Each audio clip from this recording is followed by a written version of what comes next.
Welcome back, ladies and gentlemen, to HeroesCCL presented by Wisdom. My name's Bahamut, joined by Grubby and Justing. And of course, as always, while we had that little bit of break, what did you two get up to on said break, Justing? Did you have a sandwich? You go touch grass? You look at the birds? Yeah, I got to look at the birds. I had some coffee. I was walking around outside. I saw the biggest crow I've ever seen before. It looked like a big fat chicken in my neighbor's yard, just wobbling around. It was a huge crow. And then I heard some chickens squawking. It was a good little taste of nature, some bird time. Could it have been a raven? Outside. I was just about to ask that. Is that different than a crow? I don't They're know. like really similar. One is bigger than the other, and also I think it's ravens. They actually have like an entire like palette of colors within like their actual black feathers. Like if you hit it with like light, it actually like shimmers. I learned this from Crowin. I was like, if you hit it, what? Oh, with huge, light. so Like yeah, with light. So yeah. Usually ravens are one or two, and was one. crows come in bigger groups. Like a murder of crows. Like as far he as was I just know, chilling. It was just one big boy. might be a raven. Like the moment I hear a big crow, I think like that's a raven. Raven Lord sent you one of his subjects to spy on you. We have the aviary knowledge of Grubby here. Thank you so much. But of course, Grubby, what did you get up to on the break, my friend? Oh, I just sat here waiting for the show to continue. I don't have anything to do when CCL is not on. I think that's most of us. We're all just kind of sitting here waiting for the lights in the show to begin. But of course, as I promised all of you before, we got Bandit Treat. So let's go ahead and get the good boy over here. I'll go ahead and let's see if I can adjust the camera just a wee bit so all of you can see him a little bit better. Of course, he's like low on the camera. There we go. That should be it. There you go. All right. So, thank you everyone for hitting the $6,000 mark. Okay, I didn't drop it too far. All right, let's give him one more. Thank you everyone at home for supporting HeroesCCL. We very much do appreciate everything you do for us as we are able to bring you these amazing games every single weekend. So thank you all at home for pushing us further and further into the prize pool. And maybe in future weeks we can get Logan on stream. Maybe we can get some Springy on stream as well. But at this time, what I want to talk about is going to be Ball Street, actually. I want to remind you all once again about how it's up to you to get the best picks for the winning team live as you're watching on cclmarkets.com. It's free. If you pick wrong, you can sell your shares and buy the other team before the match is over. CCL markets trade from 0 to 100 with shares of the winning team valuing at 100 and the shares of the losing team expiring at 0. There's tons of prizes this season, so join and play during every single HeroesCCL broadcast. I want to see every single one of you doing big gambas over there. Make sure that you are getting your Ball Street predictions in every single time we are getting into these games. But getting into, well, this game right here, Grubby, we can start talking about the Storm Esports roster. All right, let's check it out. Storm, who are you bringing today? It's CX, June, Lauber, Nasmas, Swamp Grotta, and Mokka. Swamp Grotta was drawing some target bans against his Dahaka last week after showing how deadly he can be with it. As for CPX, he has been target banned a lot as well. They kept removing his Medivh in most of the games. So we haven't seen his Medivh this season, but he had a fantastic Medivh game on Cursed Hollow. They are now officially known as a Medivh team. You either are or aren't. This is a hero that needs a lot of practice, which is why your Storm League Medivhs usually aren't looking that hot for most of the people watching. He actually is one of them. So that is pretty solid. And then, of course, you've got Mokka's Sylvanas. It was all Medivh and Sylvanas bans against CPX Mokka for a large part of the bans against Storm. Overall, this is a strong team. They lean towards the aggressive, fast, and loose. It's an aggressive, fast team with Lauber. He's not playing, to quote his interview, he's not inting. That's just how the meta is currently. But, of course, Justin, can we take a look at this Chili Mountain roster, and could you break down who we'll see over on the right? Yep, we've got Banana H playing the support, Dequaza the offlaner, Dino the ranged, Masquerade the tank, and Ultralisk is the flex. We have Make as that 6th member, and Masquerade as well, in their match in week 1, took part in the inting tank meta, so we'll see if we see that carried through. Lauber and Masquerade going head-to-head in this matchup. We'll see if the meta is really as Lauber says it is, but we've got some superstar players from 30k before as well in Dino and Dequaza, or just Dino, sorry. We have Dino, who, in my opinion, was the kind of the most standout player out of anyone in last season. So I'm going to really look to him to kind of bring the pain on that range DPS slot and get the macro going as well. He kind of showed us what is possible in that range slot, soloing bosses, soloing towers out when people aren't there. Dino's my player to watch. Now we've used the term micro and macro quite a bit today. We've broken them down in the past, and I want to get into those in a little. I want to break down that terminology here in a second. But before we actually start getting into that, let's get into where we're going to for map number 1 in the second best of 5 of the day. We are going to be looking at Chili Mountain, taking us to Infernal Shrines. But if you're saying Bahamut, Grubby, Justing, how did we get to Infernal Shrines? Members of Storm Esports, one coin flip, opting for first pick priority, banning out Alterac Pass. Chili Mountain getting rid of Dragonshire.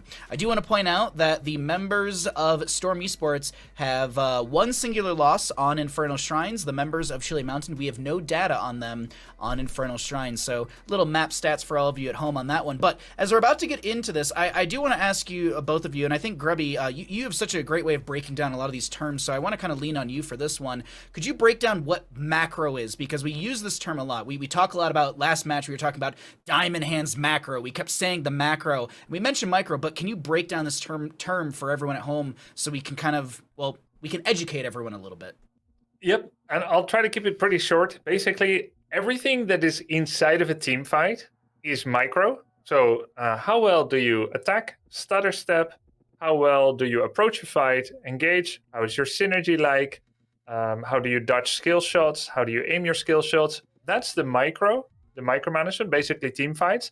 Literally everything else outside of it is macro. So it's a pretty broad term, but we mostly try to use it to describe the quality of rotations, which is to say going from one lane to another place, another lane to the objective, how you arrive at the objective, how well you stall and protect an objective with inferior numbers so that you can get something done somewhere else on the map. How well do you engineer the timing of your mercenary camp pushes, and how well do you defend the enemy mercenary camp pushes? Everything else you can possibly think of, that is collectively your macro. It's like if you play Greymane and Nubarak, you're a very micro team focus. You want to go for those single dives, blow up enemies. If you're playing an Abathur composition, you're going macro. You are delaying out, let's say, Cursed Hollow. You got Abathur who's split soaking in top. You've got Hanzo poking out the objective. That's your macro. Abathur's getting value while your team is delaying out said objective. You're not looking to win the fight. You're not looking to win the objective. You're looking to get an experience advantage. So for anyone wondering, I hope we did cover the topic a little bit for you. And in the future, please, by all means, throw a DM to me on Discord or at me on Twitter or anything like that. If you have terms that you'd like us to break down or showcase here on HeroesCCL, please, by all means, reach out to us. We also want to educate anyone who does want to learn more about Heroes of Storm or MOBAs in general. But of course, Justing, we're here on Infernal Shrines, map 1 in our second best of 5 of the day, and we've already got some bans, we've already got a pick. Can you start breaking down what we can expect or maybe what we're already seeing from Storm and Chili Mountain? A really fast back and forth. We did see in the last series that Brightwing and Rhaegar seem to be those priority 2 supports for both teams, and Anduin is kind of that, has been that third option. We do see the Rhaegar being banned out alongside the Lucio, so Brightwing being picked up quite early makes a lot of sense. And also, we've seen now a little bit more priority onto the Dahaka and a little bit less, or even the Yrel, and less onto the Hogger. We see the Blaze picked up immediately, which you'd expect. This Dahaka not being a Hogger is a little bit strange, so the team's priorities maybe shifting a little bit. We also haven't seen the Sylvanas picked up until now, and picking that up now, not first pick for Storm, very good for Maka in particular. We talked about it last week, but Maka is known for his Sylvanas. He's relatively new to the CCL here, but he's been around the amateur scene for quite a while and has been, he's one of the best Sylvanas, if not the best Sylvanas that we have. He isn't a one trick, but that's his signature hero. So everyone is expecting him to pop off this game. We do see the Anduin banned out, which was kind of to be expected with the Rhaegar and the Brightwing being banned.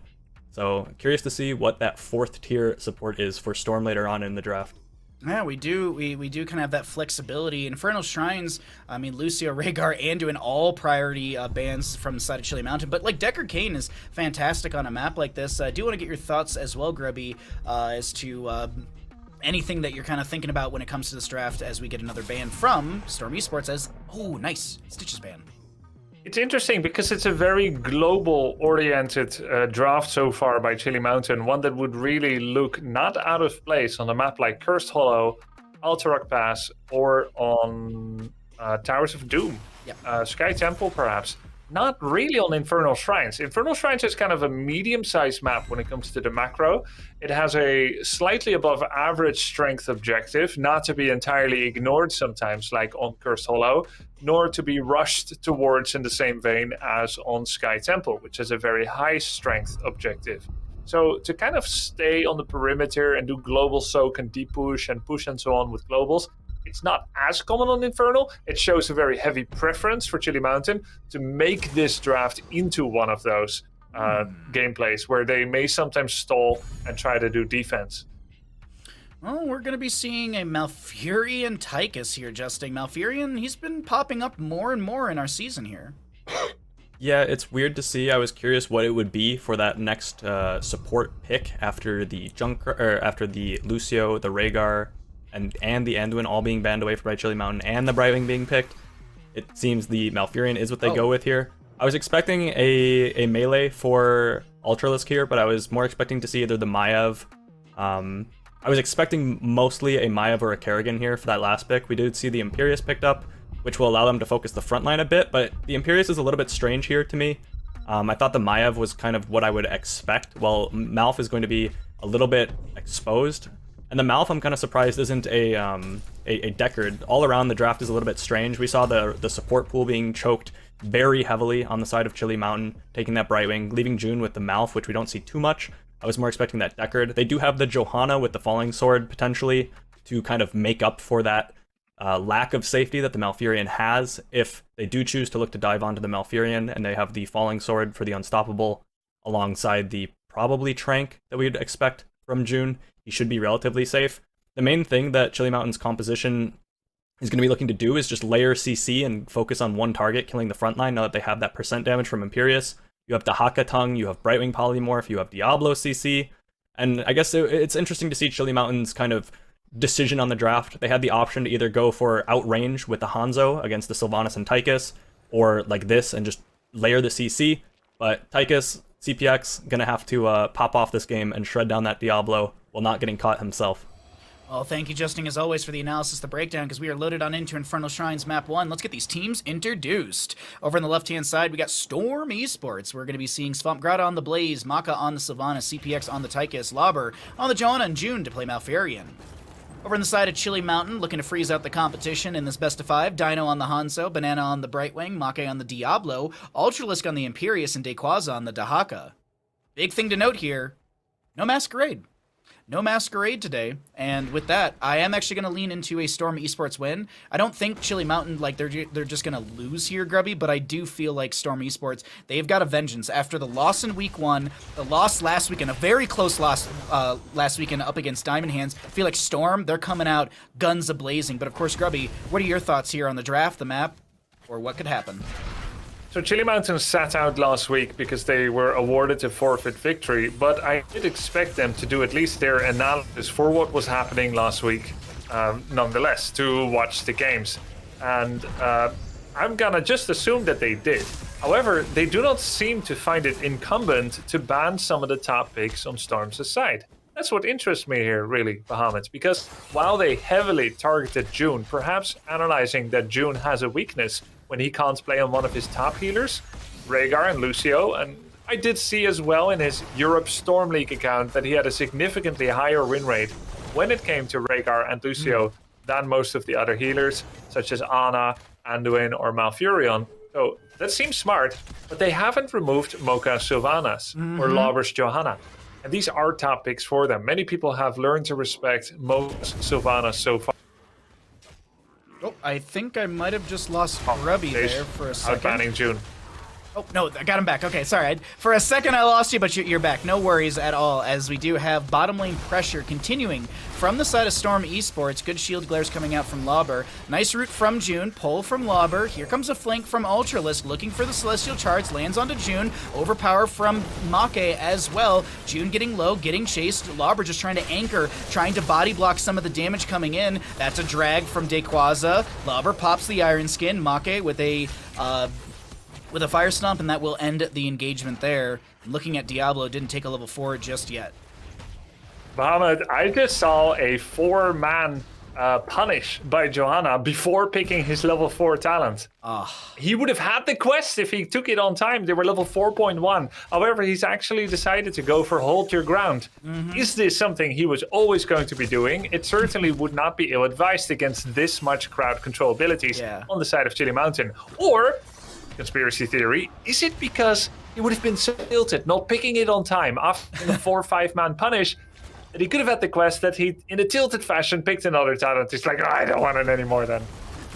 I mean, the extra Iron Skin does play into Lobber's aggressiveness, but we'll have to see here because the fight continues through the top area. Make is going to be cut off by the Johanna, and it's actually Blaze and Sylvanas to find the double kills here. Maybe we see Chase. Maka going for more onto Dino, but Dino gets the agility over the wall. First objective phase is up and available here, and this is looking really good to Storm Esports. Now, for everyone at home, we're going to get into some comms at some point during this game, maybe post-10 area, but for this game, we are going to jump into both comms, and I will remind you all when that does happen. But of course, right now, objective. First one's here, Maka. It's the short-distance haunting wave, and the fight continues here, Grubby. Dino dropping low, Brightwing comes in. That's a massive pickup there by Storm. They got about 6 to 7 skeletons. They now have a 9 skeleton lead as the fight continues. Slightly quicker level 7 for Storm as well. It looks like they will be able to lock this down. There's the level 7. Do they pick their talents right away? Yes, yes, yes, yes. Once didn't take it yet. And Storm is looking good. Ultra is dropping real low, Bahamut. Any grenades from Tychus to solidify the kill. There's the grenade, but it's not enough. Melting Point was taken at level 7, but here comes the Frozen Punisher pushing in through bottom lane for the side of Storm Esports. Now, Sylvanas, I'm looking really quickly. Black Arrows just came off of, or just went on cooldown because you can see that little black wings around Maka, who's just trying to lock down as many structures. And the Punisher does lock down these structures for a few seconds here with that Frost Nova that does explode, and the Punisher's still around 80% HP. Lobber is kind of isolated, not sure if he has the Iron Skin available. He's going to try and back away. Ultralisk comes in with the Celestial Charge, and that is Lobber to go down. Diablo isolating CPX. The Punisher will find the fort through the bottom lane, but 2 members go down. The experience kind of jumps over to the side of Chili Mountain here, equalizing per se, but I gotta say, overall, still, structural advantage to the side of Storm Esports. Yeah, this is a typical example of what we were talking about, comparing micro to macro. Because the macro is the big picture, the game at large, and micro is the battle itself. So battle-wise, Chili Mountain was able to do good coordination and pick off 2 targets. Macro-wise, Blaze was left unattended in the top lane. Swamp Grotto killed the entire double top towers. The macro was in favor of course, of Storm, because they got the entire bottom fort with their objective. And so you can see that they have an experience and a structural advantage now. And the big thing with taking down some of these fort front gates early game is that if the next Punisher goes into that lane, it's actually going to be in mid, as we can see on the minimap. We can also hover a cursor and know that it's mortar. But taking down the fort front gate or getting some pre-siege done really allows your team, if you get the objective, to push in. Because once that Punisher gets the jump, that's usually the green light to follow up with maybe a Blessed Shield or a Jet Propulsion or a Mind Control or a Root from Malfurion. There's a lot of good things that Storm can do, but Chili Mountain, they still have those aggressive tools as well. Drag from Dahaka, Celestial Charge from Imperius, Diablo overall control with his base kit and polymorph from the Brightwing. Hanzo we could see go into the Dragon's Arrow at level 10 for that AoE stun. Looking at 10 talents, it is going to be the Falling Sword for the Johanna, and we will be getting ready for another objective. But of course, Grubby, any thoughts here? Because this is, everything is movement-wise for Storm, is they're kind of all around the map. Like if they're an octopus, they've got a tentacle everywhere. Yep, and tentacles think for themselves. Apparently, they're not connected to the octopus. To the octopus? Did I lose Grubby again? Looks like Grubby had a DC here, so we will just continue casting until he jumps back in. This is going to be another objective phase coming up fairly soon, and he's back. Welcome back. Yeah, it keeps happening, like 3-second cutout, so do apologize for that. But at least Bahamut will always still be there for you. He'll never ban you. 4-man fate. Daka isn't here yet. Maka leading the charge. They actually get the Bruiser Camp, and it's not so much about getting the Bruiser Camp, how it helps you to do siege damage. It's deny. You now don't have that 30-second stagger delay where you need to go and defend the Bruiser Camp. which would force you top, which would give Storm a chance to attack, for instance. It's really a deny, and that's the value of that. Oh, big Dragon Arrow on Blaze here. He can just pop Bunker. He does pop Bunker. The phase shift from Brightwing does come through. Banana onto a friend. There's going to be an isolation missing. There's a Diablo. He's really body blocked, trying to back away. The slow from the Oil Slicks Ablaze will slow down Make from backing out, who does pop the Apocalypse. I don't know if it found any value. There's a Wailing Arrow from Sylvanas. Make trying to go in. Make is getting very low here. That's going to be a nice back and forth on that one. Ultralist pops the Angelic Armament. This is going to be the Condemned from Lauber. When we were in the draft, I was thinking that this could potentially be one of those moments where we see what we had on Garden of Terror, the Wrath of Angiers with the Brightwing Emerald Winds to isolate, but that's not the case. And Grubby, do you want to jump into some Storm Esports comms? Yeah, let's jump into both of them. We'll start with Storm, and then we'll do a transition into Chili Mountain. Get ready, guys. In we go. I can go. Yeah, bit. Imp on me, imp speared. I don't have a yet. Watch me, I might get licked. Okay, I'm gonna back up a node. I'm falling for you, so please take on you. I'm just gonna follow you. Yeah, I vote now. We're up by 15. Care, top Play side. shrine. I have to pre-tap. We're winning shrine. Yeah, hit we the tap, we don't have to. Rush. I have imp top side. bunker now. Just steal monkey. Yeah, steel monkeys, yeah. Yeah, arrow here now. No. My. Banana. Fine. I'm fine. Head up. This one just. Might be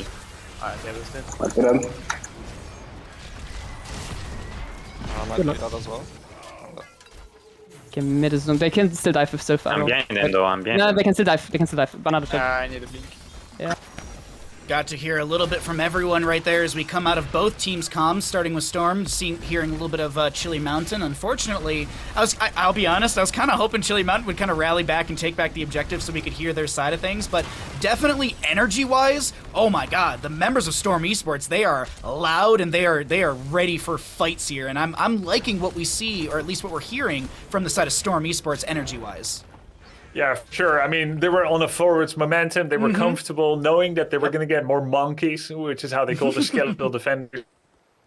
In a macro, trying to win by same time. Well, trying to get skeletons. Bomb kills. Sylvanas' trade helps them get up forward. Storm are just blazing through this right now. Yeah, their comms sounded a lot better. Comms of Storm Esports looking good. You also heard CPX making some shot calls from time to time and all of that, and I think I heard Lauber a little bit in there, and it looks like we're going to be bringing Justing back into the mix right now. We're going to let some of those wobbles level out on Grubby's side. We do apologize, everyone, for the technical difficulties. We are trying to do our best to get those solved, but let's stay in the match. Justing, welcome back in here, as we do have Dequaza very low in bottom lane, but of course, Justing, you've been kind of watching, and any thoughts here as we're kind of in a bit of a lull right now? Yeah, so it sort of feels like Storm kind of has a better team fight, but Chili Mountain has drafted a composition where they only really are able to get the objective if they win the team fight, which is a big problem for Chili Mountain. That's also why I thought it was a bit strange that Chili Mountain was invading all these camps. Chili Mountain's composition requires them to invade every single camp, basically, if they want to have a chance. They are not very good at fighting over the objective, but their composition also does not have Siege and does not have Shrine Clear. You have Storm, where they have Blaze stuff, they have Sylvanas W, Tychus Grenade, Malf W to try to secure the objective to kill the Skeletal Defenders, whereas Chili Mountain pretty much only has Hanzo Q. So they've got a ton of CC, and they've got a scary team fight, but they need to get fights off of the Shrine. So I'm expecting Chili Mountain, especially now with 16s coming in close, to just look for any fight they can get, even if it means giving up Soap.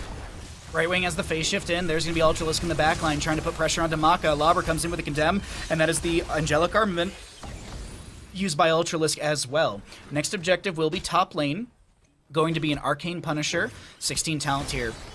As you were mentioning, Justing, a sliver away. Diablo Fire Stomping out. He does have that Fire Stomp build, but it also does give Make a little bit of vision. And I'm just going around the map right now, looking at camp timers as well as what's available. And really, there's only a Fallen Shaman on the top left here. But Justing, realistically, I feel like if Storm Esports runs at Chili Mountain, I still don't think they find that like advantage fight, but maybe I'm wrong in this because seems like Storm Esports is going to run right at Chili Mountain to try and force the pre-16 fight. It's just, there's such a small gap in experience, it doesn't feel like Chili Mountain will give this over by any means. Yeah, it's a very small window, and Storm Esports doesn't really need to feel too pressured to do anything in this moment. They do have the fort top, which means, most importantly, that they have their fountain, their tap available. Oh, Maka, nice unstoppable, trying to bait the engage from Ultralisk and Make. See if that's enough. I would hope to see Storm not play too aggressively here at the start. They should be looking to try to whittle down Chili Mountain and kind of bait any kind of engage or any kind of cooldowns, and then immediately retreat to their taps, because that is their big advantage here. Chili Mountain probably shouldn't even realistically be fighting this if Storm Esports is able to use their taps properly. Because they can play very, very slow and just wait for that moment. Storm actually has all their taps available. I was just checking through all the players, so they've got this available. They've got that retreat possibility. Lauber comes in with a Condemn. We do have Diablo Souls finished out. Blaze working on the objective against Imperius, and Imperius does have that Holy Fever at level 7, so that gives him a little bit of clear, but there's going to be a Dragon's Arrow from Hanzo, Big Apocalypse from Diablo, Falling Sword from the Joanna, mitigates some of that CC potential as the bunker's down from the Blaze. We have the Angelic Armament out from Imperius, poking at some enemies. Huge Condemn from Joanna, but she's polymorphed immediately. Lauber, he's trying to step in, but that's going to be a nice Celestial Charge onto 2. Ultralisk very low, will go down to the Tychus, who was shredding through. Diablo Souls are reset. Dequaza misses the Tongue Drag, so does Swampgrata, missing the Jet Propulsion here. And overall, as we look at both sides, it is still Imperius dead for 30, Arcane Punisher top lane, and this big, bad Arcane Punisher deals 186 standard damage, 372 into the structures. Extreme confidence coming out from Storm, not even using their taps. There was a moment there where I thought that they may have overextended when they were all pushed up onto the shrine. They don't necessarily have to do that because their clear is so good, but they just confidence. And Maka on the Sylvanas is really just untargetable, it seems. We see Chili Mountain throwing themselves at him left and right, but apparently Maka's just covered in butter because he just kind of shoves him aside and brushes him off every single time that either the Imperius or the Diablo tries to get on him.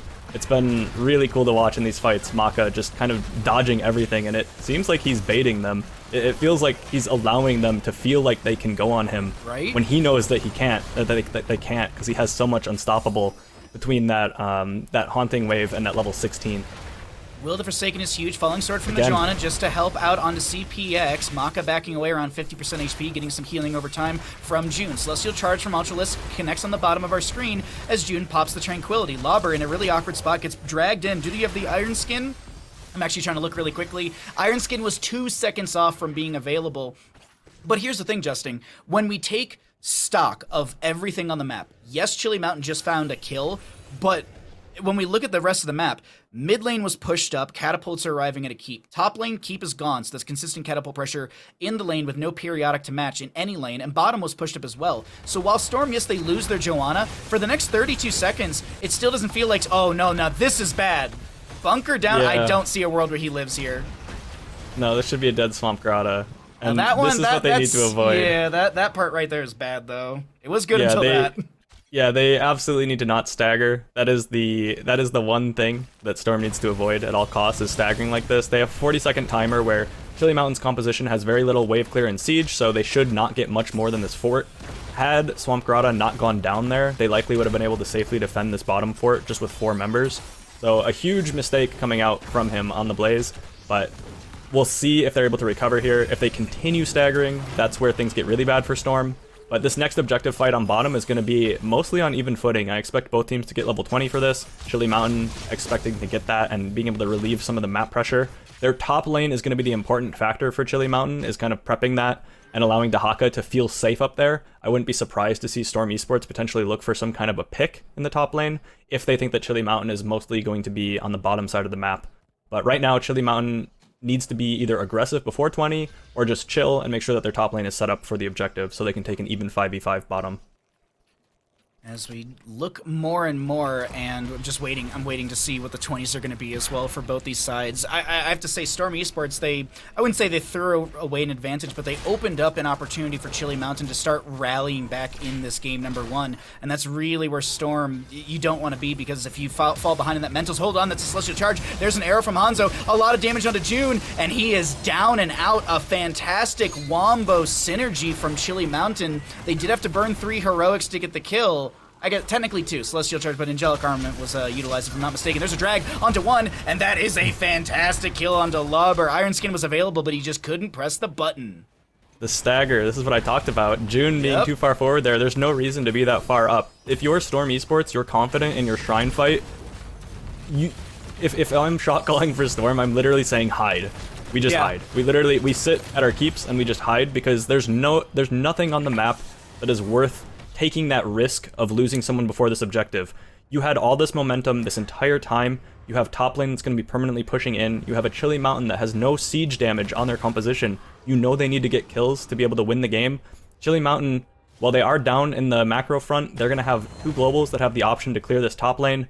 And they're in a position where they're 5 versus 3 with level 20 versus 20 on a shrine that could theoretically end the game through bottom.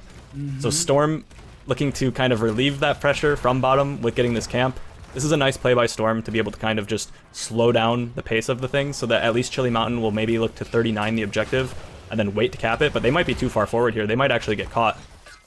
Maka pops the Haunting Wave. Ultralisk looking for the Celestial Charge. We have a little bit of a dip dive dodge from CPX and Swamp Grotto, but I don't think they're going to live here. There's a bunker down from Blaze. It buys an opportunity. Swamp Grotto throws down the Oil Slick as well. He's just trying his best to run away, and he's creating a window. Yes, he's going to stagger out of death, but he is creating a window for his team to push back the waves, to also get the Tychus back in time. Polymorph comes through. There's the Pyromania. Swamp Grotto should go down right there.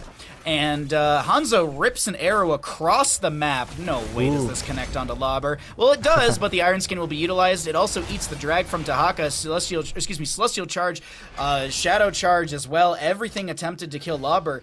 And this map, Justin, has flipped on a dime. The Lauber death followed up by the Swamp Grotto death. Those 2 stagger deaths have swapped everything over to a Chili Mountain momentum. Yeah, Storm needs to chill. They need to hide. This is a very dangerous moment here. All they needed to do is not stagger, and Chili Mountain playing hyper aggressive, taking full advantage of everything. Storm going for the cute little invade on the top, not paying off, hurting them terribly. Yeah. Chili Mountain might be able to end the game with this objective. They don't siege on their own, but they are very, very scary with all their CC. If the objective doesn't get tanked here by the Unstoppable from this, Maka will have to tank it with Unstoppable. This is a terrible situation if you're Storm. Yeah, Maka walks up to tank it. Yep. Falling Sword from the Janna, Heaven's Fury as well. This is going to be the Punisher pulled to mid, but it doesn't stay. Commandeer is still pushing out as well. Big Red Button getting value as well as that Annihilation, which is that line shot. Bottom lane keep goes down, Punisher at 56%. Punisher jumps over, stuns the Blaze. Swamp Grotto goes in with a Jet Propulsion to connect onto Diablo, who is going to be rooted by June, and he's going to be taking a nap. June did pop the Tranquility. The shielding on the core is still surviving, but that's a really shredded Joanna. And Chili Mountain, they advance to core. Angelic Armament starts taking down the shielding. CPX and friends are focusing onto the catapult, but you've got an enemy team on your core. Yes, they don't siege extremely well, but they can go for these wombos. That's a blink out from Maka. Stormbolt from them, but oh my god, is this looking like it's going to be game number 1 to Chili Mountain? It's slow, it's a slow burn, but it feels like the health bars are enough for Chili Mountain. CPX trying to shred through Maka is going to be able to get the kill, but the core will fall, and ladies and gentlemen, Chili Mountain finds their first victory in HeroesCCL Season 4, and I think the biggest thing that I have to say about Chili Mountain from this game was patience. I think they were very, very patient on this map, and they were able to find that single win condition or that single momentum shift moment, which is huge for them, Justin. Yeah, the way that Chili Mountain was able to stay resilient after feeling so down in the series or in the match, in that game, being able to know that they need to fight past the objective through top, knowing that their keep is going to die no matter what, taking that fight in the top lane, securing the kill onto Johanna, onto Lauber, and then immediately going for the invade. I can't help but feel like maybe if Swamp Grotto wasn't there on that camp, had they given that maybe the rest of the game would have played out differently, but Chili Mountain non-stop aggression after that, forcing the staggers, catching out June in the brush, in where he just didn't belong to be, and Storm, we've kind of got a case of what feels so much similar to how Wildheart felt in the last season, where when they were together, they were playing great. We heard it in the comms that they were all kind of communicating a ton of different things. It felt like everyone was naturally on the same page, but as soon as they're spread apart, as soon as there's not 5 of them all together, absolutely fell apart for Storm. We got Grubby back in the mix. Welcome back, my friend. Any thoughts from that last match? Any thoughts on just anything that we saw right there? I know you're fiddling with things in the background, but also want to pick your brain when we can. I feel stronger when we're together as well. So reunited, and it feels so good. I sadly missed half of the game. That's okay. So I saw everything to the point where Storm was still winning, and then I came back and I saw Blaze dying in front of an open keep. And I don't remember. I mean, I didn't see how he got there. So I'm afraid I can't say much because I was like resetting my router and whatnot. That's I don't want this to be about me. So yeah, you guys tell me. What if all of us want it to be about you and we just want to listen to you talk? Well, not about router issues. Okay, then well, that's we'll fair. go back That's to fair. some That's school fair. stories. Those were good. But I do have to say, like, I think one of the MVPs of this game was Ultralisk being able to land these Celestial Charges, and the follow-up from Dino with some of these arrows, as well as the Apocalypse from Make was just really good. Yes, you were burning Arrow, Celestial Charge not that long of a cooldown, but you're burning Arrow and Apocalypse for single kills, but in the most critical moments, singular kills can be the momentum shift you need, and I think we might even see it in some of these replays, just to be able to kind of see when that happened, because this was the invade on the camp that did not go well for Chili Mountain, and this was early on when the double kill did happen for Storm, and they started to gain this momentum. But Justin, I'm sure you've got some thoughts on some of these moments as well as we're getting the replays from map 1. Yeah, the first invade felt really strange to me. It was just weird to do that so early on, and they did get punished for it on the side of Chili Mountain, but it was good to at least recognize that Chili Mountain understood their comps, kind of the dynamic of the ways that these two comps interact with each other from the very beginning. They understand that they need to play for picks, they need to play for kills, they have a ton of CC, and they have a good... It's very easy for them to get kills, but it's very hard for them to siege. So even from the very beginning, we saw them playing on the camp like that, which was unexpected, and maybe not the right play at that point in the game, but they had a strategy on Chili Mountain. Like, they understood how to kind of play their comp. They were maybe getting outplayed a bit on the Shrine fights, just in the micro, just losing the fights outright, mostly due to Maka just being so slippery on that Sylvanas, being nearly impossible to engage on and just baiting so many cooldowns. But Chili Mountain having a plan and sticking with it, even when it wasn't working throughout the first half of the game, and being rewarded for it in the second half of the game when it was working. It's good to see them, even though they weren't winning the fights at the start, acknowledging their win condition, acknowledging the way that their team works, and playing it, even when it stops working at the start, still doing it, still trying like they are in this moment. If they had been kind of emotional about it, like, oh, maybe we should try something else, like this isn't working, they would have lost this game. But because they kept playing the same way, they kept looking to invade all the camps, they kept playing to just play for fights non-stop, they get rewarded for that, for being patient, for sticking to the plan. So good on Chili Mountain, and I'm expecting it's mostly Make, because I know that in the past we've heard him being so dominant in the comms as a shot caller. I'm assuming that Make is mostly to praise for them sticking to this plan, even when things are kind of going wrong. And shoutouts to the rest of the team for kind of believing in the plan still, even when it's not working, getting paid off for it. This is I actually, like, it's interesting. I really would love to know why Masquerade was swapped out today. Whether it was just who's been scrimming together, or if it's just one of those things where it's like, hey, they just want to give this a shot, or I'd be interested if we do get an interview with Chili Mountain, or if maybe it was posted on Twitter, to find out why Masquerade was swapped out today, because he's a fantastic tank. So just curious on that front. But let's actually find out where we're going to go to for map number 2, and we can continue this dialogue a little bit here, as it is going to be the map choice of Chili Mountain. Storm Esports opting for first pick priority as the losing team, and Chili Mountain will be choosing to take us to Towers of Doom. Any thoughts here, Grubby, as we are getting ready for this next lobby, this next game? Well, it's interesting. Both of these teams have manifested themselves as very aggressive here in this first game. For Storm, we already knew that, and now we see that same vibe coming out of Chili Mountain and Make on the Diablo. And Towers of Doom is the one map where you can't race towards core. So no matter what, these teams will be tested on their ability to manage late game situations and try to take it from there. They're gonna have to play the late game, and yeah, that's it. Well, late game is really, really important on Towers of Doom. I mean, we literally just saw it in the previous best of 5. I'm going to keep it ambiguous because I don't want to spoil anything if people jump into different VODs or anything like that. But that Towers of Doom game, it felt like it was so topsy-turvy. Like, it was like all over the place. Like, it was like, oh, this team is so far ahead. They were looking dominant on map 1, but now they're falling behind on this next map, like on the second map, and then they start to just rally all of a sudden. So we'll have to see how things work for both of these teams as we get into Towers of Doom map number 2. I personally just think I love this map. There's just so much nuance and intricacy that you can get with it. Yeah, and like we've seen in almost all of our Towers games so far this season, it's always super back and forth, and you never really know who's going to win until the very last shots go through.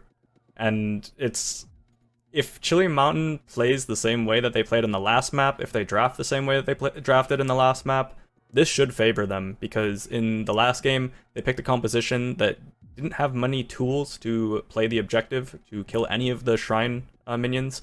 This map, there are no Shrine minions. Nope. You can just fight. Chili Mountain was losing on the objective, but winning in all the other fronts of team fighting. Their composition was built for that. Their playstyle was built for that. They rallied through the late game. This map, nothing matters until the late game. So I'm expecting Chili Mountain to do better here, but I also wasn't expecting Chili Mountain to lose that last game with the way it was going. So or Storm, yeah. Honestly, sorry. Yeah. It's fine. Yeah, it's like no, I agree with you, because like the start of map 1 was so good for Storm, and it all felt like one bad play and it all went down the drain per se. But I mean, Towers of Doom, very, very interesting. I'm getting an update from one of the admins here. It says Chad is saying that Masquerade is at a wedding today, so it is not because of his week 1 stitches. Just kidding, no. No, it's not. It's like, it's nothing like, oh, Make's playing better than Swamp, or Masquerade in Scrim, so we're pulling him in. It's literally they're using their sub as the proper sub. So it looks like we're getting some readies, some starting, and we are going to get into Towers of Doom draft. Thank you everyone for being patient with us. I know we've had a couple little wobbles here and there today, but we really appreciate your support. We really appreciate you being here. And you know what else we really appreciate, Grubby? Ball Street, thanks for sponsoring us. Or Towers of Doom? Each other? Friendship? Everything under the sun. That's you CCL doing HoTS Esports? You got it, Grubby. You nailed it. You read my mind completely. But I am curious, Grubby. Any thoughts getting into Towers of Doom? Ban picks, anything that you want to talk about here for this map as well? Yeah, I mean, I think Blaze is a topic here. That's something that can be banned. We should also consider that Ultralisk kind of picks outside of the meta. Like, usually when we get to the point in the draft where Ultralisk picks his hero, we have trouble explaining it. Like last game, you were like, Imperious, I'm not sure what to say about that, right? And it's just an Ultralisk pick, as is Maiev. So we see the usual bans of Lucio and Junkrat, who just give way too much control on this map. And the other 2 bans are kind of more flexible. They're going to remove Ultralisk Maiev, which is super interesting, as she sometimes seems high prio, but really never in Storm League. In some drafts, some teams, people never look at it. No bans, no picks. This is an Ultralisk ban in particular. And then Rhaegar getting removed. That's one of June's best healers. And I'm curious to see if Chili Mountain will continue the ban priority to just completely outban June. They got him on Malfurion. Justin, you were mentioning in the replay that June was in a bush that he shouldn't be at with Malfurion. That's maybe something you can get away with Rhaegar. Maybe you can get away with it with Brightwing, but not with Malfurion, right? Yeah, definitely not. I was expecting him to be a bit more sought after by the side of Chili Mountain, a bit more unsafe, and in that one moment, that was really all it took to sort of exploit the squishy Malfurion, the very vulnerable Malfurion, not having Ice Block anymore. Also, we are running it back. We've got identical drafts from both teams so far. I was you took the words out of my mouth. Ooh, but we are gonna see. Yeah, that is gonna be a Malfurion ban instead. I wonder why? Because like, was the Malfurion really that strong, Justin? It didn't feel that amazing. I know it's June and all that, but like it didn't feel, by comparison of what we've seen so far today in CCL, it didn't feel that strong of a healer pickup. No, it didn't do anything flashy.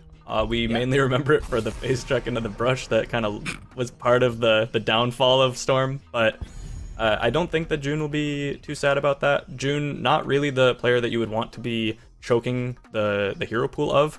June, a very seasoned veteran of Heroes of the Storm, been around in the scene forever, played at pretty much every level possible. Not a player that you can really choke out the hero pool of. I wouldn't have been surprised to see Deckard last game. This might be a game where we see it instead. They do have the Johanna with the Falling Sword again to provide that cleanse that Deckard lacks if they do look to go that route. Anduin is still available. He's been kind of the go-to in this situation. You do have the Light Bomb with the Falling Sword option from Johanna if you want. But right now, Storm is going to need something to deal with this Diablo, as well as this Cassia, because Cassia, while she's not a tank with a high HP pool, she does have that permanent 30 armor, so you're going to have a very beefy frontline with the pseudo frontline of the Cassia, and we let June play Ana. Oh! Yeah. Oh, Ultralisk Medivh is a big one too, but I was really looking at June because Chili Mountain is making this personal. Like, it's kind of uncomfortable if you're June. It's like, wow, it's all about me. Is it because I'm so strong or is it because I'm so weak? I would like to believe the former. Because he's so strong, but they've pushed him to where he always wanted to go anyway, Justin and Bahamut, to Ana. I mean, the plays are there. Dahaka and Diablo have a lot of stealth heal, and Brightwing has a big telegraphed heal coming in as well. Why not Ana? And he gets to play it. Justin, as always, let's get the breakdown from you, my friend. So, interesting, Chili Mountain does go with the last pick, Medivh, which is mostly a counter to having the Ana Tychus last pick. You have a dynamic where typically Diablo gets destroyed by Tychus in a normal game, but when you have the Medivh protect, that kind of makes the matchup way worse for Tychus because it's very telegraphed, it's very obvious when he uses his Tychus minigun to kill the Diablo, so if you just absorb that, it's very easy and the matchup sways in the favor of the Diablo. You do also have the Ana anti-heal against the Brightwing TP, which is nice, but typically with a Medivh composition, especially if you have a tank as your offlaner in Dahaka and a tank as your frontlaner in Diablo, you typically kind of lose wave clear macro damage, which is why normally when you see a Medivh like this, that's kind of why my team started playing things like the Zool in place of the main tank, is because you wouldn't have that wave clear, you wouldn't have that damage. So in this game, we might see that coming from Chili Mountain. They should be good and strong in teamfights and tanky, but they don't have good wave clear. They have almost zero wave clear. Cassia has almost none for a ranged assassin, Diablo has none, Medivh has none, Brightwing has her Q, so they're relying heavily on Dahaka for wave clear on Chili Mountain. They're going to basically only be able to play for team fights. And in this game too, I talked about the Diablo-Medivh interaction with the Tychus. The only hope to actually kill Chili Mountain in a team fight is to put the nano on Maka and allow him to dive into the backline and just kill everybody as soon as the protect goes out. And it also explains the Malf ban, because the Malf root under the portal, super strong against Medivh. There's a lot of interesting dynamics here going on between the two drafts, but it's going to come down to gameplay and whether either team is able to exploit the weaknesses of the other one's draft. Well, thank you, Justin, for the in-depth analysis, as always, as we are loaded on into Towers of Doom, and we'll see you after the map for more post-game analysis, because in the blue, we've got Maka on the Sylvanas, CPX on the Tychus, Svamgrad on the Blaze, June on the Ana, and we've got Lauber on the Johanna. Over in the red, we got Make on the Diablo, Dino on the Cassia, Ultralisk on Medivh, Banana on the Brightwing, and Dayquaza to play the Dahaka. I find myself hard-pressed to vote against a Medivh Diablo composition as well as Dayquaza's drags from this Dahaka, as we have our fight to break out in mid lane, Chili Mountain over here on the right. But of course, Grubby, as I am leaning on a Chili Mountain win, and we have a little bit of a scuffle here, no major kills. Any thoughts on the drafts or even a prediction?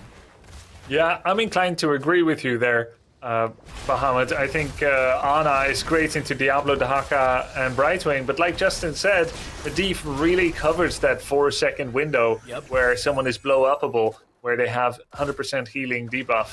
So that is going to be pretty tough to deal with. Now, if you had to mention a tank that would be good into Medivh, Janna would pretty much fit that bill. And with this situation, I wonder if it's going to be Falling Sword or Blessed Shield. You know, he ran Falling Sword last game, and I want to say it worked. It was more of almost like a throw rather than the fact that Falling Sword wasn't working for Storm.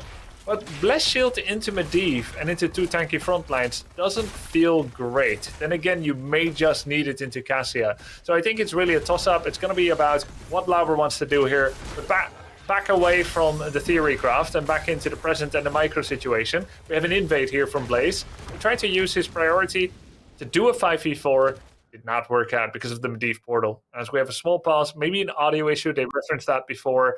If they can't hear each other, Storm, then of course they're not going to be able to play together that well. So we take a small break. We take stock of the situation. So yeah, so we'll have the admins immediately on that, working on the Discord issue for the players here. And as we take a look at level 1s, we are going to be having Dahaka go into the enhanced agility, which is going to allow him to double soak extremely well. This is actually one of my favorite maps to play Dahaka because you can have that enhanced agility. You move through top to mid. You got a 5-second movement speed bonus. Once you finish that out, you're at 140% movement speed, which is 10% faster than mount speed. So it's really, really good with that one. I do want to point out though, and I want to pick your brain here, Grubby. We got charge strikes for Cassia. That's auto attack build. It was buffed a while ago, but usually it's the Thunderstrokes at level 1 to build up that Q. Yeah, Thunderstrokes. CPX used Thunderstrokes last weekend, and he had about 40 stacks by level 16 or 20, which is really low scaling for that time in the game. And it's not all down to the Cassia. Sure, some accuracy matters, but just farming that all game. You see, the thing about these questing talents that have no cap, either you are scaling faster than the average or you are scaling slower. Like everything scales, right? Like someone has an auto attack that does 160 damage at level 1, it's going to do 320 damage by level 20. That's just the way it is. So when you're taking something that can additionally individually scale, it doesn't mean that you're setting up for a better late game. You're either over or underperforming. And if you're underperforming, the talent is actually quite weak. More than that, also, it's about how often you expect to be getting contact with your opponent. How much are you doing macro, aka clearing wave and doing mercenary camps? And also, how much are you going to be actually team fighting? And are your opponents going to be giving that to you? Finally, it's just a strong build, charge strikes build. It allows you to just constantly poke away at the front line. You're getting bonus auto attack range at level 13. You're getting percentage damage at level 16. That's really going to help into Johanna Blaze. Despite, the presence of a double blind Johanna, which does make it a little tougher. And speaking of the Johanna, you will have the Holy Renewal at level 16 on average, because we do have the Zealous Glare at level 1 for the extra charge. And then typically we see the Blinded by the Light, because that synergizes. You get cooldown reduction on Blinded by the Light, which is basically Storm Shield, by hitting enemy heroes with your Shield Glare, which is also already healing you, and it deals a little extra damage as well. We are getting some readies out from the players at this time. Thank you all so much for being very patient with us. I know we've had a couple little issues here and there today, and we appreciate all of your support and being patient. But it looks like the readies are coming out. We got a countdown in, and thank you all once again, because we are back on into Towers of Doom, and we are here ready to go. Now, this is still very early game. Grubby and I were able to kind of take stock of some of the early game talents and theorize a little bit as to where this game can go. But of course, we haven't had our first objective phase yet. This is going to be sappers and bottom lane from both sides, and Make gets the phase shift from Banana. And what's interesting, what's happening right now, is that Storm Esports is using a second solo laner. Both of these heroes, Blaze and Dahaka, are perfectly capable of clearing a lane by themselves and then going to the other lane on time. They'll be doing duo lane wave clear duty, essentially. But with Tychus actually ramping on the pressure, doing a wave simultaneously alongside with Blaze, it offers up space for Dahaka to sustain a little bit of structural damage, lose a few points of experience, and for them to take the Sapper camp as well. This offers a nice little chunk of extra experience. It's actually very little, it's 90 experience. But it's mostly the delay that it causes Tequaza. Back to the team fight. Yeah, Lobber's getting chased, polymorphed, autoed, and Dino has the first kill for the side of Chili Mountain. A nice first blood as we have our altars spawning. Now, Johanna will respawn by the time these altars are up, but she still has to make the lane rotation, so it's going to be just about... Like, the altars will be up, and there should be channel from Chili Mountain onto 2 of these. That's my expectation for now, but we'll see what happens as Lubber just now got back up. Lubber's back, and I just want to stress that June's Ana has had some absolutely nutty moments of healing people. I've seen him play a lot on stream. He had a good day on Ana last night as well, on playing Ana on stream, and he does some pretty sick saves. He's also picked the debilitating dart at level 4, kind of highlighting that because we don't see Ana as much, and not going for the doses of sleep, the sleep dose charges, going for that dart, a 20-second cooldown that can shrink someone for 4 seconds. That means they're doing half damage. And if you don't hit a hero, you get it back faster. So there's a bit of a forgiveness mechanic. In comes Tequaza with the flank. He's going to try to get a drag tongue on Sylvanas or Tychus. unable to get the distance on him. Lauber, though, is in a big, bad spot. Arcane Flare from Banana solidifies the kill as well. Dream Shot coming through from that level 7 as it does increase the range, and you also get cooldown reduction. Doesn't give any extra damage, but hey, that range did solidify the kill. And we will see a second kill over to Chili Mountain, who are starting to jump ahead in experience. Now, I do want to point this out. This is 2 consecutive kills onto Lauber, which is, like, I actually talked about this on stream a couple days ago, like mentals. I mean, in any sport, like I talked about it with tennis, but in anything, there's mentals, and shutting down Lauber twice like this, that can be a little frustrating to the tank player because you want to anchor, you want to be forward, but if you're not surviving, you're not getting the heals that you're expecting to get, it can be frustrating. So I wonder if there's a little bit of play to focus onto Lauber to really kind of tilt him, per se. Yeah, do you get this, Bahamut? Like, if you're a tank and you die twice like this, don't you start losing confidence? You're wondering if you still have credibility with your team? Absolutely. Me too. We'll talk about that more because I'm sure we both got stories about it. But the fight breaks out once again. Dino comes in with some of these fens. We got a phase shift from Make. Dino getting low. Lauber trying to make the play. Here comes the brush stock from Dahaka. He's gonna eat the jet propulsion. Gets the cleanse from Banana with the soothing mist. Tongue drag didn't connect, but we do have the feeding frenzy, so another tongue drag will be available soon. Lurker Strain does kind of bop this Blaze around, who does get the pull, the drag from Dahaka right there. Medivh at 25 stacks, Dino low. The fight continues seemingly. Yeah, really hard for Ana to bring enough heals to out-heal 5 people, nor should that be possible. Dino gets the tap there, nice protection by Make and Banana Age. That's another 4 shots going over to the side of Chili Mountain. They're in the driver's seat, but it's never over. Because it's Towers of Doom. Yep. The early game lead, definitely to Chili Mountain. Absolutely. I very much agree. And they'll have the 10 talent here as well. Leyline Seal, the assumption is Apocalypse with that. Isolation, Blink, Heal, Ball Lightning maybe? Or do we go fishing? Do we go fishing for some enemies with Valkyrie on the Cassia? It is an opportunity. We don't see it too often, but it is a great talent. No, we'll see Ball Lightning. And Diablo still holding 10, just now finishing out his souls. I always like to mention this, but he did get buffed a while ago, where when post level 10, he only consumes 75 out of the 100 souls, and we are post 10 area. I wonder why Make is holding though. I wonder if there's a consideration as to what the level 10s are. Maybe they don't want to take Apocalypse into any sort of falling sword, as it is Blessed Shield. Okay, Blessed Shield. Now he's safe to take Apocalypse. I think you hit it. I think you have it exactly right there. Apocalypse can be entirely countered by Falling Sword, and there we do see him follow through with the Apocalypse, which honestly is his preferred pick here, I would say. Yeah. With Portal, he can actually close the gap on Ana, so that's something that can be a very strong engaging on either a Tychus or an Ana. Ana being the highest priority target, because by level 13, Ana picks up Smelling Salts, which is her 2-second cooldown on her 2-second heal to give 50 armor and instantly cleanse away any stun on a healing target. This is very powerful into both Dahaka's Drag Tongue as Diablo's Shadow Charge. And Apocalypse. Leyline Seal onto 1. There's the Apocalypse. A little late feeling. Ball Lightning from Cassia. It's a priority onto Maka, who's getting very low. And that's Cassia with the last auto. Gets that kill onto the Sylvanas. The Commandeer Odin comes down. So does the Bunker. Portal available by Ultralisk. And it seems like there's enough time to get the channel onto the altar. Though CPX is going to try and delay this out with that Annihilation, as well as some auto attacks on this Commandeer Odin.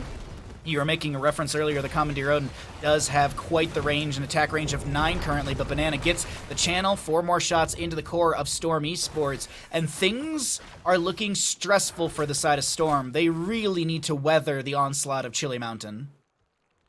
Yep, it's not easy. I mean, this is a scary draft. We see Diablo Medivh, we see 2 pieces of an infernal combo that has been long feared. The only thing missing is players that know how to play Medivh and teams that know how to play with it. In this draft, both teams actually know about that Medivh, but Storm may have just been blindsided by the fact that they needed a heal. They picked up Ana, they picked up this draft, and that was still a possibility. Now, big healing grenade, but actually it was too late, so it was actually kind of a small, tiny healing grenade on Diablo right after the Bright Wings popped. Though, admittedly, they wouldn't have been able to get the kill on Diablo even if they had denied that heal. I was actually going to point out the same thing. I saw so much damage thrown into Make, and his health bar seemingly went nowhere, it felt, with the Fire Stomp build and Soul Shield. Also, that is the second time I've noticed where June's Ana biotic grenades have been slightly too early. And when I say slightly, we're talking milliseconds, because there was another phase shift earlier that there was the healing debuff on the target, but it actually expired just as it came through. We also see in the bottom lane the members of Chili Mountain coming through, finishing out the Medivh stacks, getting a kill on Sylvanas. Dahaka's chasing in deep. He's in Narnia, pops the essence. And he's able to back away. The assumption is that Chili Mountain will get both of these altars, but we're gonna have a bit of a pause here once again. Looks like we have a lag from one of the players. It's a different player. It's not the same team every single time. Kind of a little bit of a wobble. That's the term today, I feel, from one of the players. But it seems like actually they're already back in. Grubby, while we're kind of getting back in the game, anything you want to talk about here as we're loading back in? Well, I just see that who is it? Playing the Cassia? Dino. I see that. Sorry, Dino. Yeah. Dino went for the explosive barrier talent 7. Most people that have been running auto attack Cassia have been going for that extra blind. Seraphs him at level 7. So he chose to go for a more aggressive build, and I think that makes sense because of the way that Portal offers such engage. And you can see that even the experienced members of Storm have trouble gauging just how much Diablo Medivh can engage in. This was a 3v4 attack here by Storm. Definitely feels weird that they were pushing in 12.9 level in the 3v4. That surge of light at the end right there was able to solidify the kill. Dahaka does go down. It's a 2 for 2. Ultralisk was positioning to Leyline. Actually, no, he didn't even have Leyline seal, but I think just the floating Medivh threat was kind of like, okay, maybe he's going to Leyline seal us. But I have to say, Dino, with that surge of light just at the end of that fend, that is exactly the kind of play style you were alluding to, Grubby, with this portal. It's aggressive. They dive in. Because surge of light is all about taking damage and then pushing back the damage into the enemy. As we have a dive onto Lauber. He's a little isolated. Make maybe looking for some sort of CC control, can't find it. Blaze in the top lane does get a sapper camp, but this is the most important factor, is that Chili Mountain, they've got their own sapper camp, and it could go through bottom lane, dealing 1 shot of damage to the core for every sapper that does go over. They are going to be locked down by Sylvanas. Things are looking hairy here. June extremely low, but the sappers are cleared out. Actually, one more survives. It's already cleared out. Leyline seal. Oh Apocalypse? No, don't do it. Apocalypse? Don't go there. Don't do it. Oh my god. Oh my god. Look at that portal. Woo-wee. Yep, that felt a little crazy, but it's all under control. And, you know, as this game is continuing, I'm not seeing a way that Storm can win a team fight. I mean, they're triple backline with a Johanna frontline, right? Yeah. The amount of control that Storm has here in fights to stop people, you know, all those traditional Medivh counters where you want to pop them away from the portal, zone them with a Malfurion root on the portal so that they can't just charge in. All of those are missing. It's because of a genius last pick Medivh pick here for Chili Mountain. With Blaze, I can kind of see it, Bahamut. If Blaze is there in the fight, they have enough control via oil and stuns, and even the bunker to save people. But in a 4 versus 4, it feels so hopeless. Perhaps it is time for Storm to kind of give up that solo lane priority that they have been running and to bring Swamp Grotto into the fight more and more often, even to the exclusion of good regular macro play. What do you think? Man, I feel like Storm Esports, they really need to just kind of 5-stack up in Deathball. Like I feel like it's just Deathball and try and find some momentum shift to your side. Make getting damaged right there. There's a Leyline seal from the Medivh. Apocalypse is off cooldown. Not gonna go. It's actually a little bit late once again. It felt right there, but that's a Wailing Arrow from Sylvanas. A lot of damage onto Brightwing, who does go down. Ball lightning being spread from player to player, getting a little bit of chunk damage. We did see the altars traded top left and bottom. In bottom lane, I'm actually looking at the minimap, there are the sappers, and the longer this is delayed, the better it is for the side of Chili Mountain, because those sappers could come through. Brightwing will have TP available when she's back from death. June low in the back line. There's a drag as well. Dayquaza looking for the kill, and June will go down. So does Sylvanas. It's actually Dino with the double kill. Swamp Grotto so low is going to go down as well. Is there a portal for Dino to get on to CPX? Because it feels like CPX has his back against the wall. He mounts up. He tries to get the trade, but the protection status, by the way, it's 1, 2, 3, 4 kills for... What was Lauber just doing right there? He was dancing. Okay. Look at that kill field. Kill feed. Dino getting the last hit on 4 of them. Lauber with the dance there. He knows it's over. He knows. Well, I mean, did you see Dayquaza just burying himself inside the backline and going for June with a kind of hopelessness for June there. It felt like a killer whale swimming with a pod of dolphins and just making his pick, as none of them could do anything against teeth that large. Rayquaza, free playground there on the back line. I would say a big draft win, and also very much just play to a T here by Chili Mountain. I have to point something out, because we always turn off the in-game chat for production reasons, but I just saw at the end, Lauber was dancing next to the boss, he gets killed, and I just see in the chat line pop up, rude. Just respect the dance, Chili Mountain, but of course, that does affect stats a little bit here and there for anyone caring about, deaths and KDA and all of that, but of course, a fantastic draft from Chili Mountain, fantastic execution from this team, and of course, Jesting, was everything prophesized? Did you see this in your crystal ball? Did you know this was going to be a dominant Chili Mountain win? I knew Medivh was OP, but I didn't know that it was going to be this much of a mismatch in the draft between the two teams. We saw June on Ana really unable to save anybody, and in the previous game I had praised highly Maka Sylvanas for being so evasive and being so untargetable. In this game, Dino is definitely my MVP. Dino being enabled by his team's composition. There's basically 5 targets that you cannot hit, including Dino, and Dino just got to do whatever he wanted this game, and Dino just killed everybody. It was in the middle of the team fight. There's a big fight bottom that we'll see in a little bit, I'm sure, where Dino literally just runs at Maka and solo kills him in the middle of a fight. Just well, everyone else is kind of there just to be there, and they're just there to enable Dino. Watch him just dive into the backline over and over and over again in all these fights. He's so far forward, he's so aggressive, and we typically have seen a lot of Q build when we do see the Cassia, but I really think that the auto build overall is just a stronger build. It just does more damage, it's more reliable, and Dino putting it to good use in this game. There's nearly no targets for Storm. CPX having a very rough time of it on the Tychus, really unable to get in range to do anything. He can really only play the game when he has that Odin available, and even with that, Odin against all these tanky members, not really what you want. You can't kill Diablo that way, you can't kill Dahaka that way, Right Wing's not a target, and Medivh can protect anything else. This was the one moment where it looked like maybe Storm could have a chance at coming back into the game, where they did get that pick onto Brightwing, but in a 4v5, Chili Mountain just doesn't care. They still win the fight. Look at where Dino is. He's just in melee of Blaze. He doesn't take damage.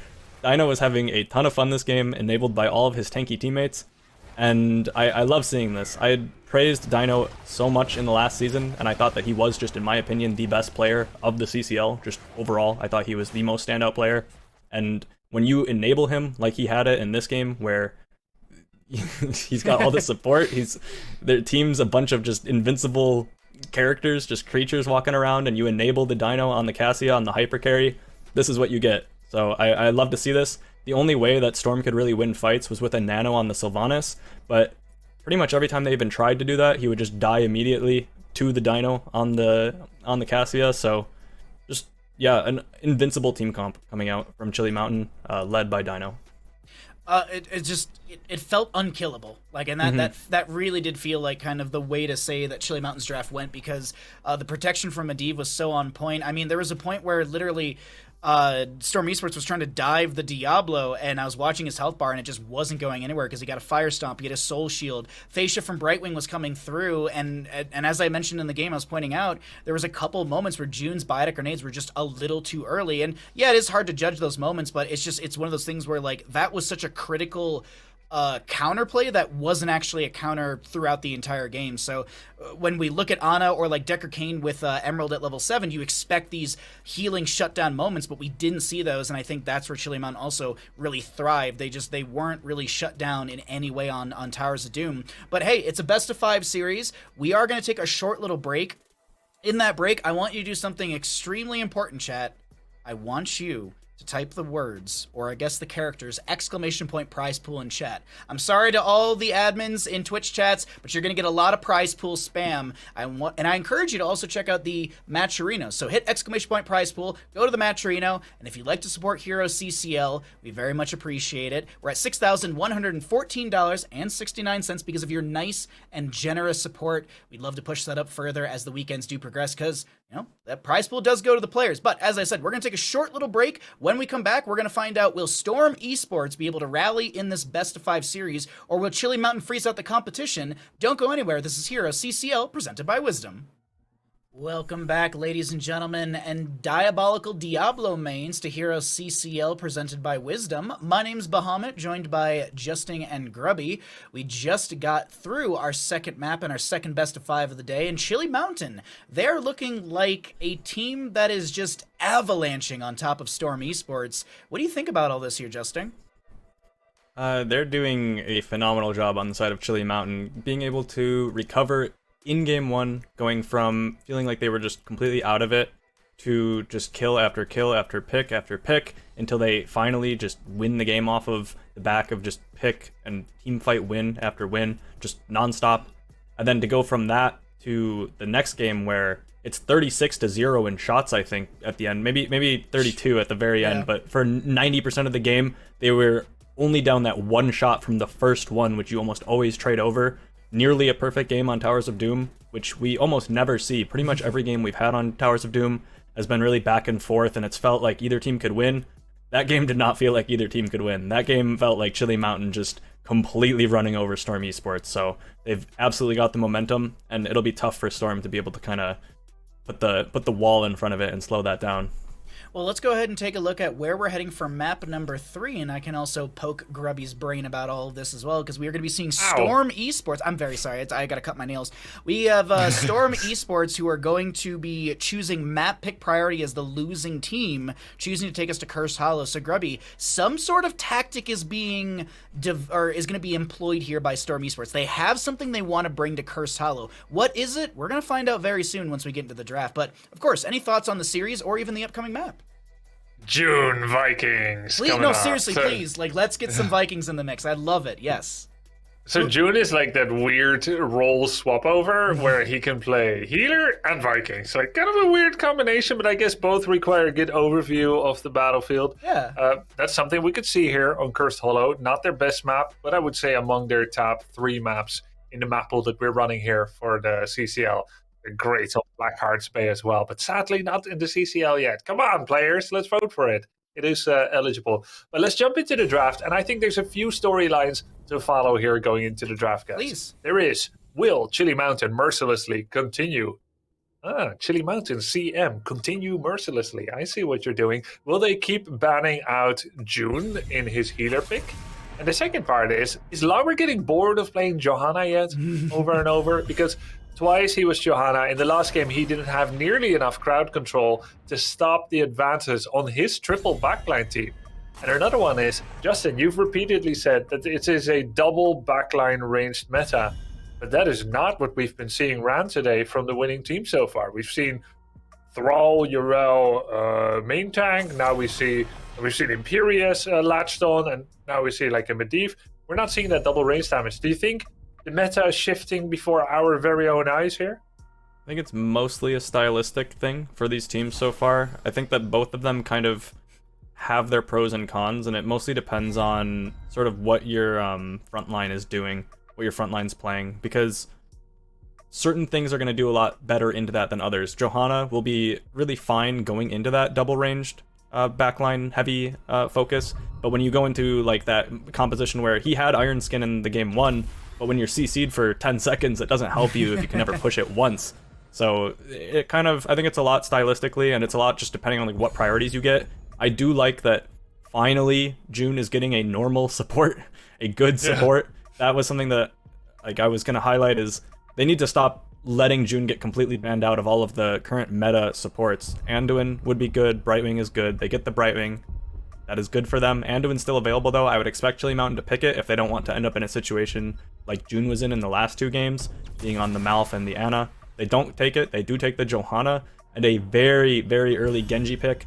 I wouldn't be surprised if this forces an Abathur ban. We haven't seen any Abathur, I believe, this season. No. But this is where you would pick it. You have Dahaka, Genji, and Johanna. If this is not an Abathur composition, I mean, then there isn't one. So I'm really, really perplexed by something here, Justin, because we've talked about how strong Stukov is, and Stukov was available, I believe, for the first 2 games, and June didn't go for Stukov.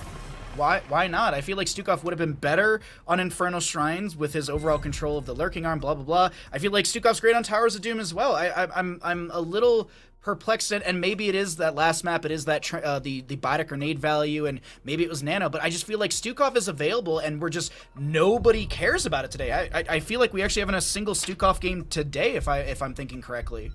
It's just weird to me. Might be with the, like Laubert touched on, like the focus on just killing the tank might be so prevalent that they don't feel like they can save the tank with the Stukov, which is fair if Stukov is your only real, if that's all you have. But that hasn't been all they've had. They've had things like Johanna with the Falling Sword to cleanse everything. They've had things like the Blaze with the Bunker. They have options, so it shouldn't be that that's the only thing that you're having save your members. I think that not picking Stukov at all is just kind of outright wrong, but I think that's more because the flexibility of going into double support isn't really being utilized by teams yet. We do see the Stukov come out. You've summoned him. I think that as we go further into the season, Stukov priority should go back up. Alongside some more double support, because Uther Stukov still completely broken. Uther hasn't been changed. He was getting permabanned at the end of last season, so there's things that just we aren't seeing yet, like Medivh, Uther, which we saw last game, but Stukov now a little bit.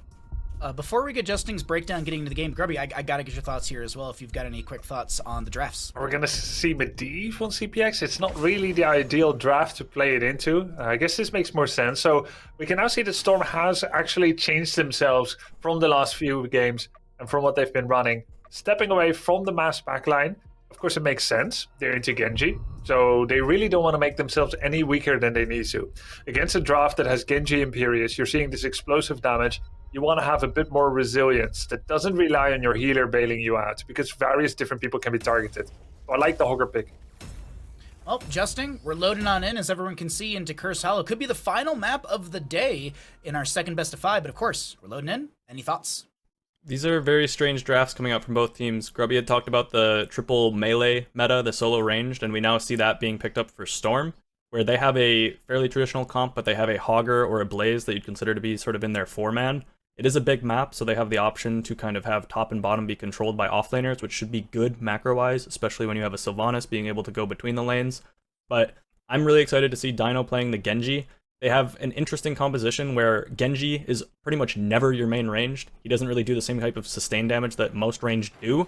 But I'd like to see Dino play it, and also they do have the percent damage to kill the tanks in the Imperious. So unlike always, your range damage is not the tank killer, it's the Imperious in this comp for Chili Mountain.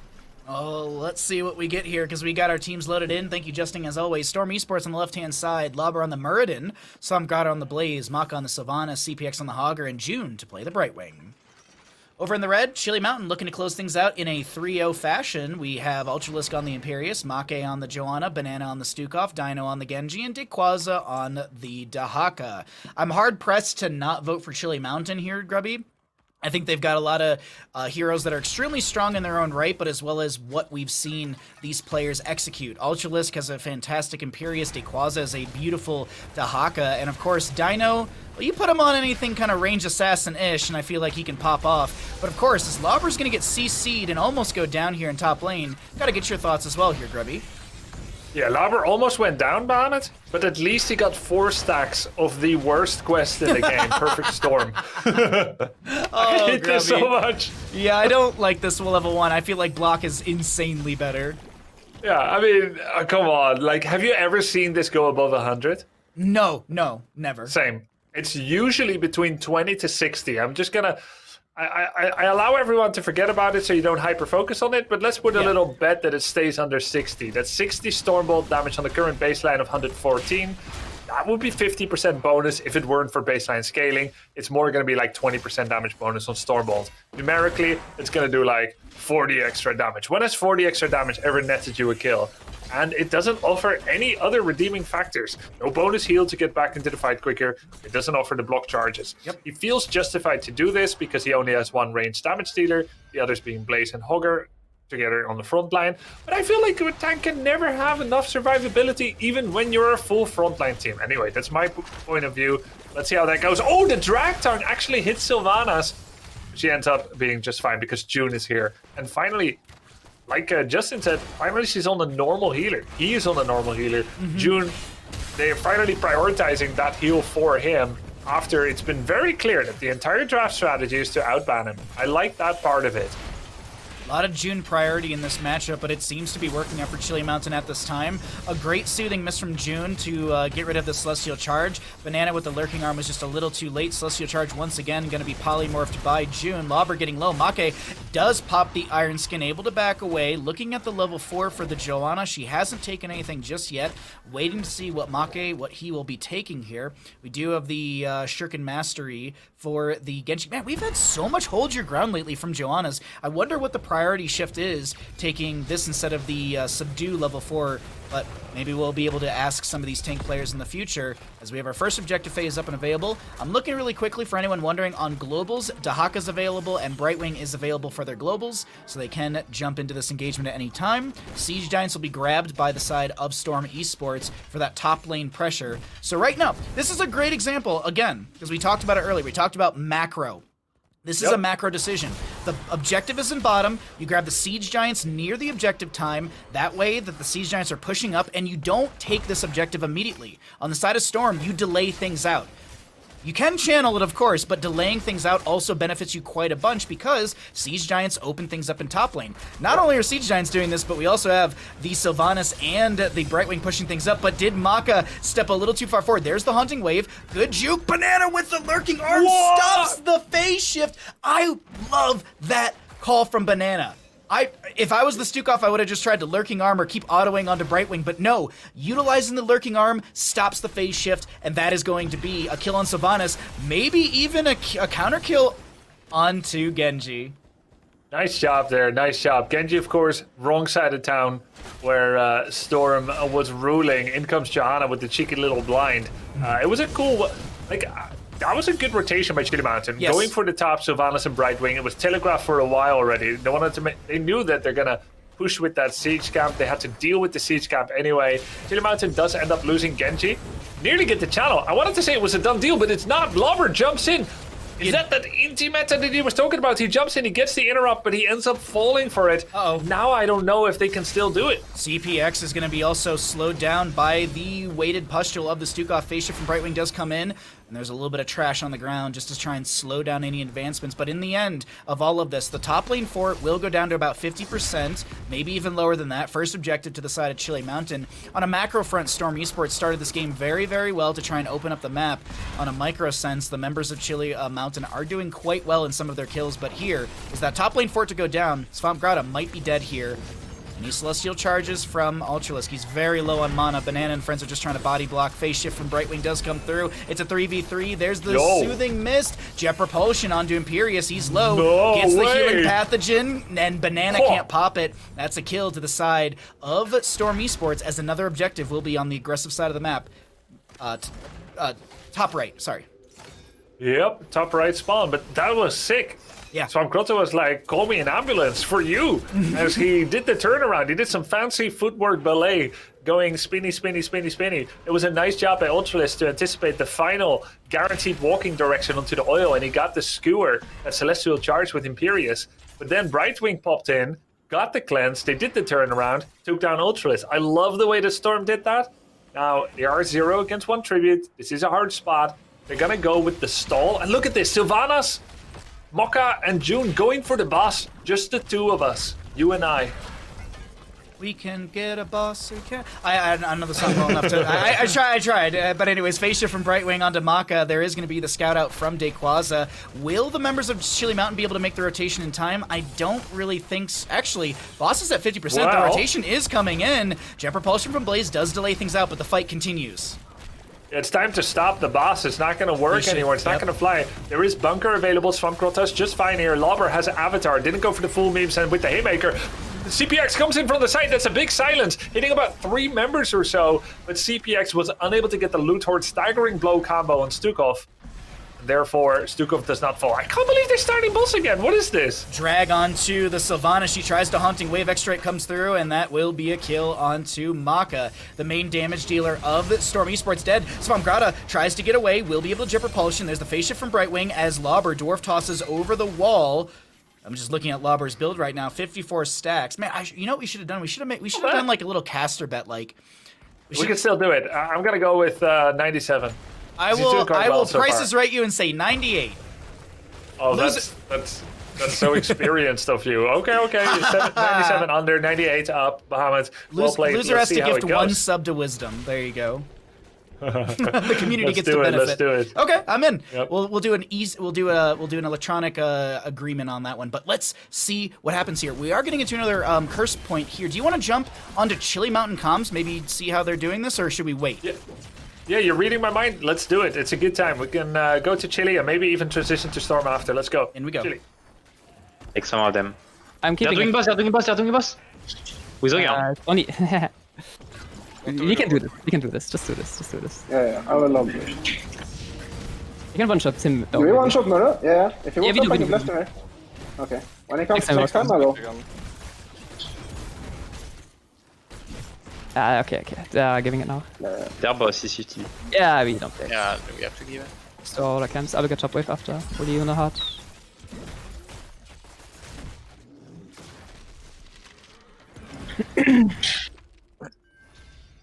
I'm away to Hearth. Can I do mid? I could come in, but I'm play safe. Who wants it to clear their boss? They're probably gonna come. Maybe they're on hard camp though, but Can just top, so yeah, have, can like, push. super hard pressure. Did Did hold. hard camp as well. Yeah, I'm on a Hearth. they're gonna come afterwards now though, so we have to be careful. Yeah, the probably Careful. collapsing. They're probably here. I'm just coming to Okay. you guys. We're 13. I'm on my way. Yeah, I'm gonna go in. Was one for you, lover? Yeah, Oh I'm my on fucking Sukov. Yeah, that's nice. Yeah, I must still go. Yeah, Okay, bubble, together. offload. Maka. Hell yeah, let's go. Uli. Holy next, yep. Tribute. Okay, key. I have to clear mid. Okay, key. Oh no, we can't get key. Maybe we got no. wall, but that's it. We can't keep. We wanna secure Top is the. defended as well. Jumping from the Chili Mountain comms into Storm Esports, we were able to hear how Storm Esports were able to solidify a triple kill through bottom lane. Really well executed in the overall macro discussion and even just rotations coming in as well. Yeah, I like it. CPX called the Stukov kill as well. He got the double loot horde, did a fierce banging of him into that wall, and with the staggering blow, they got that kill. Now, equalizing on the tributes, with Chili Mountain equalizing on the talents, it's still all to play for. But macro-wise, Storm, just like last game, is doing, or at least 2 games ago, is doing a great job. Mocha has gotten Sylvanas over and over because the priority has been on June. And now June finally on the healer that is more traditionally accepted, and probably for good reason.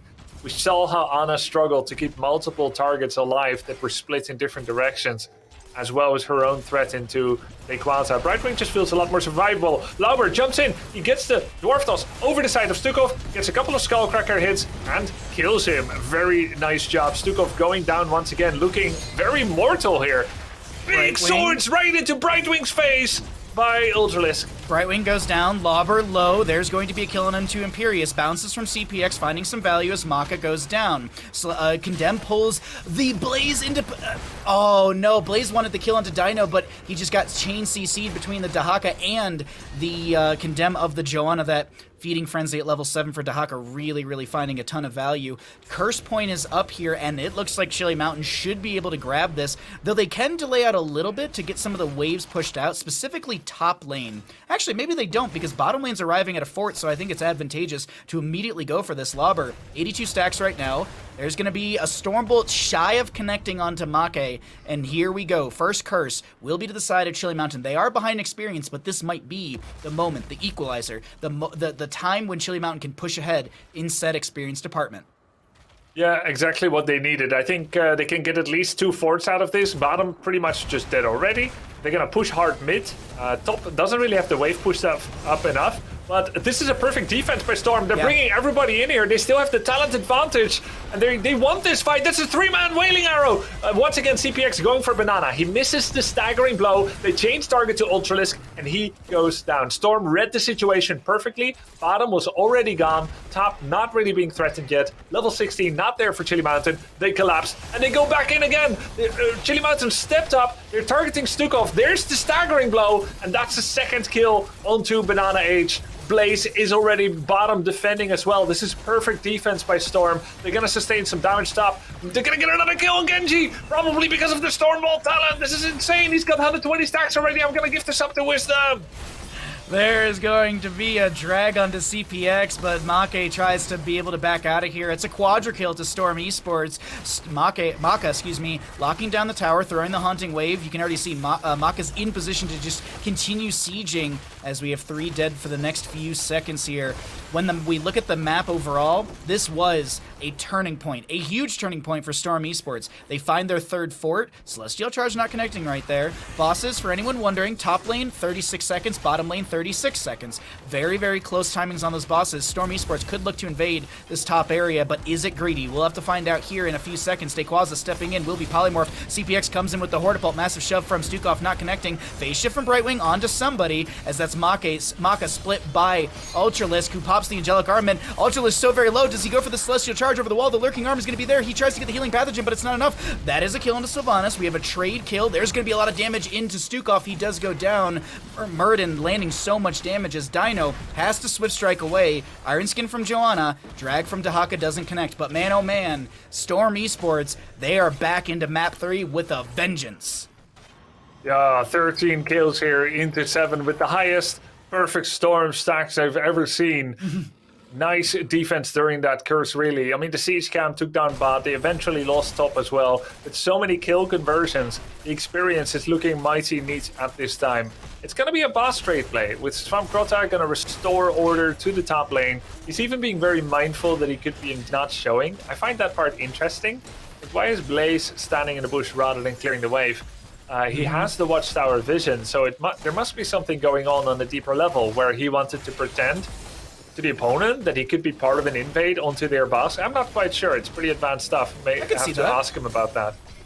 That does, yeah, that makes a lot of sense to me, where it's like, ooh, I'm not on the map and you don't see our team. Are we just trading bosses, or yeah, are we sitting in the bush right below you? So good overall call from Storm. Good analysis from you, of course, Grubby, as we do have camps being grabbed across the board for both sides. Bosses in lanes, Siege Giants in lanes. We've got Bruiser Camp from the side of Storm Esports in mid, and another objective spawning on the bottom center of the map. So Chili Mountain and Storm Esports could both threaten this.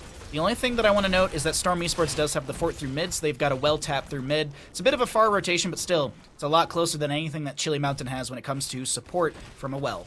Siege camp so perfectly timed out by Swamp Grota. It is actually helping, killing the boss on the keep wall as well. Level 20 is here. Curse is going to be here. There's a boss pushing. The Bruiser camp is still healthy. The boss will be dead soon. Oh, they're going to try to get a deletion. This is the only chance that Chili Mountain has to avert the apocalypse, and they take it with both hands. This is so impressive. Now you have a Storm trying to fight in a 4v5. They do have the talent advantage. They know certain resources were used by Chili Mountain to get that kill. They're going to 4v5. They're going to stick to it. Can they do it? Nice cover fire by Banana Age with the silencing arm against the engage.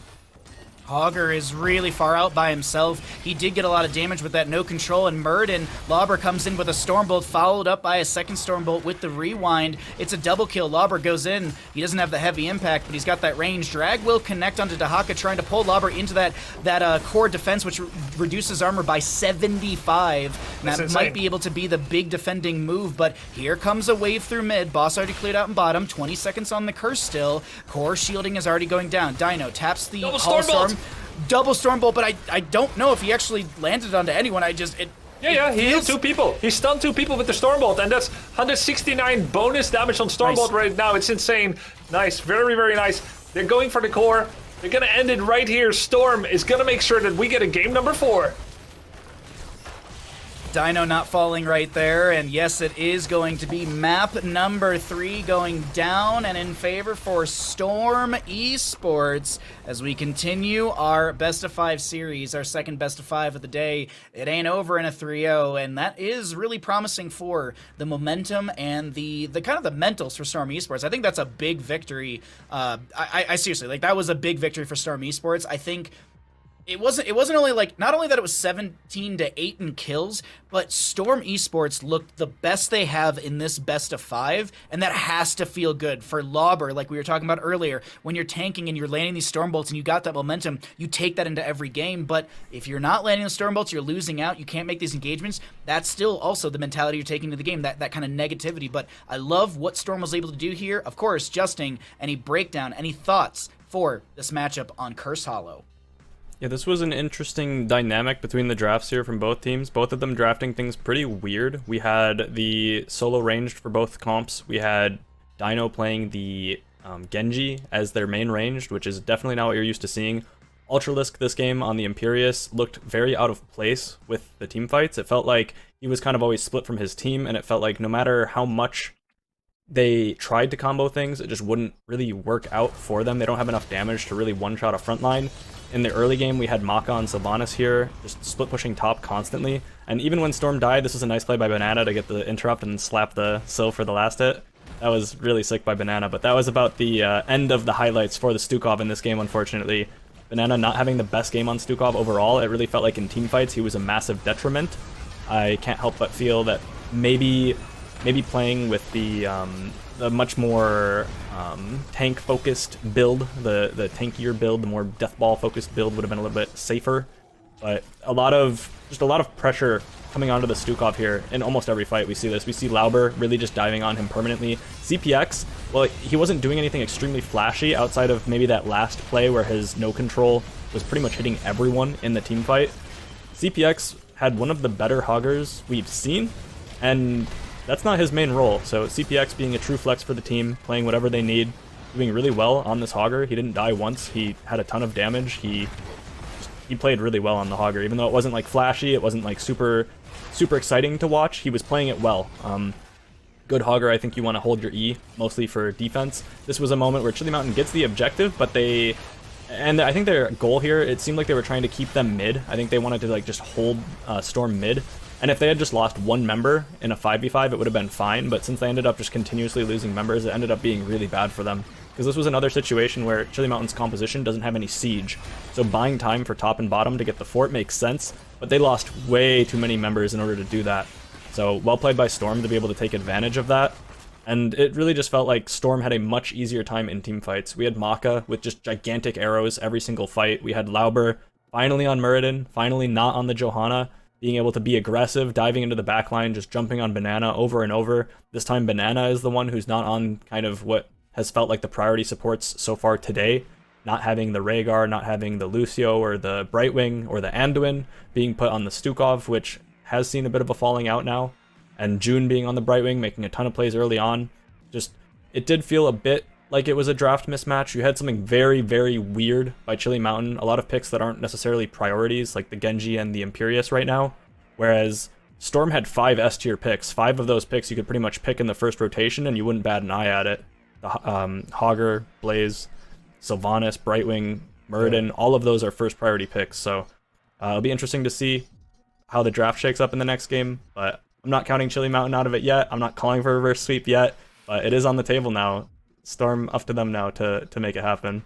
We had a lot of reverse sweeps last season, and we could potentially have our first one of this season. And before we even talk about a map 5, we got to talk about a map 4. So let's find out where we're going to for map 4 in this best of 5 series of the day. It is going to be Chili Mountain taking us to Garden of Terror. So we will see Queen Nightshade popping up here, and she'll be able to summon her spores, as this will be the members of Chili Mountain opting for map pick priority. Just want to point that one out as well, giving Storm Esports first pick.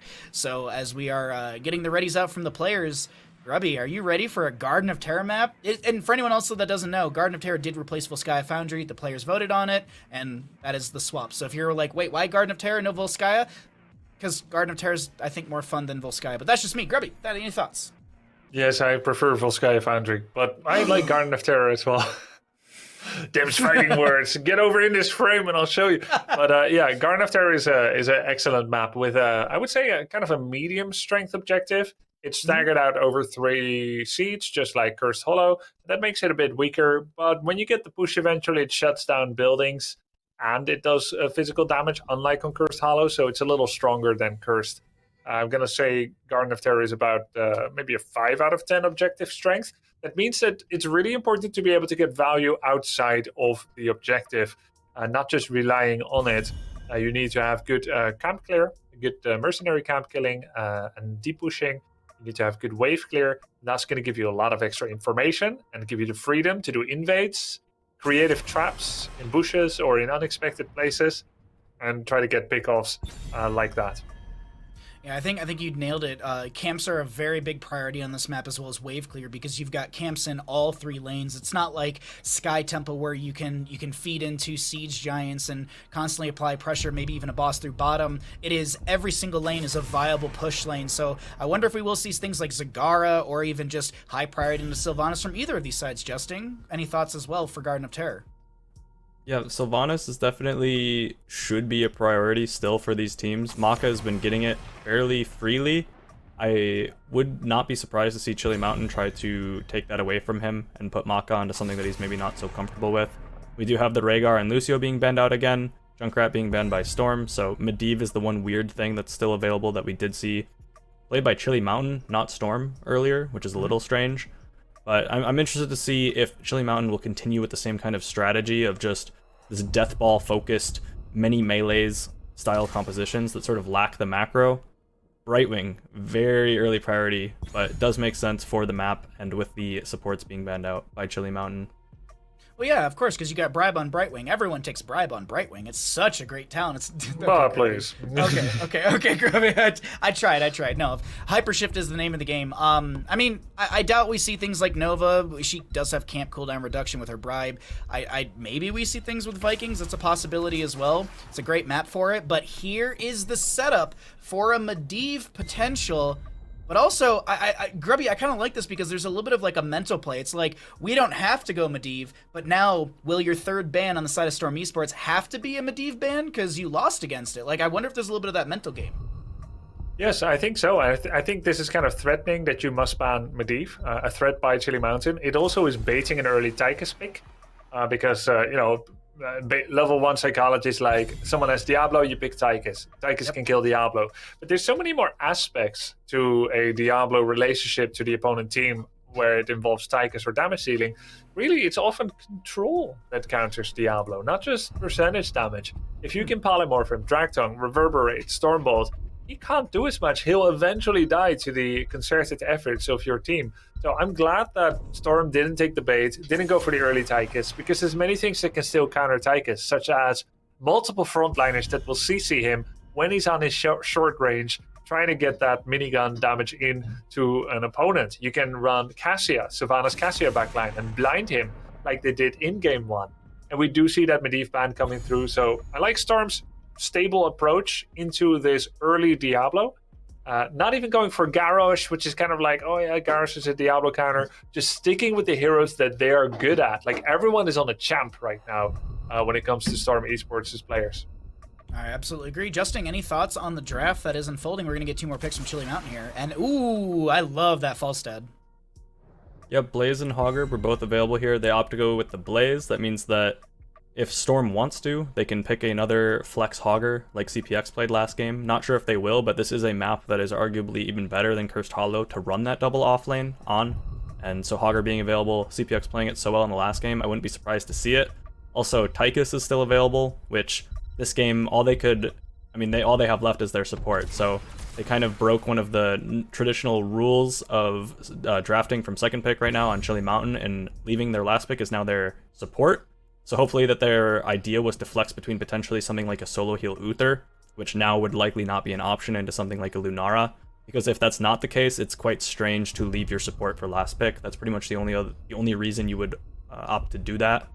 And also the Diablo priority potentially hinting at a bit of a hero pool issue for Make on the Diablo, as that is not his main role.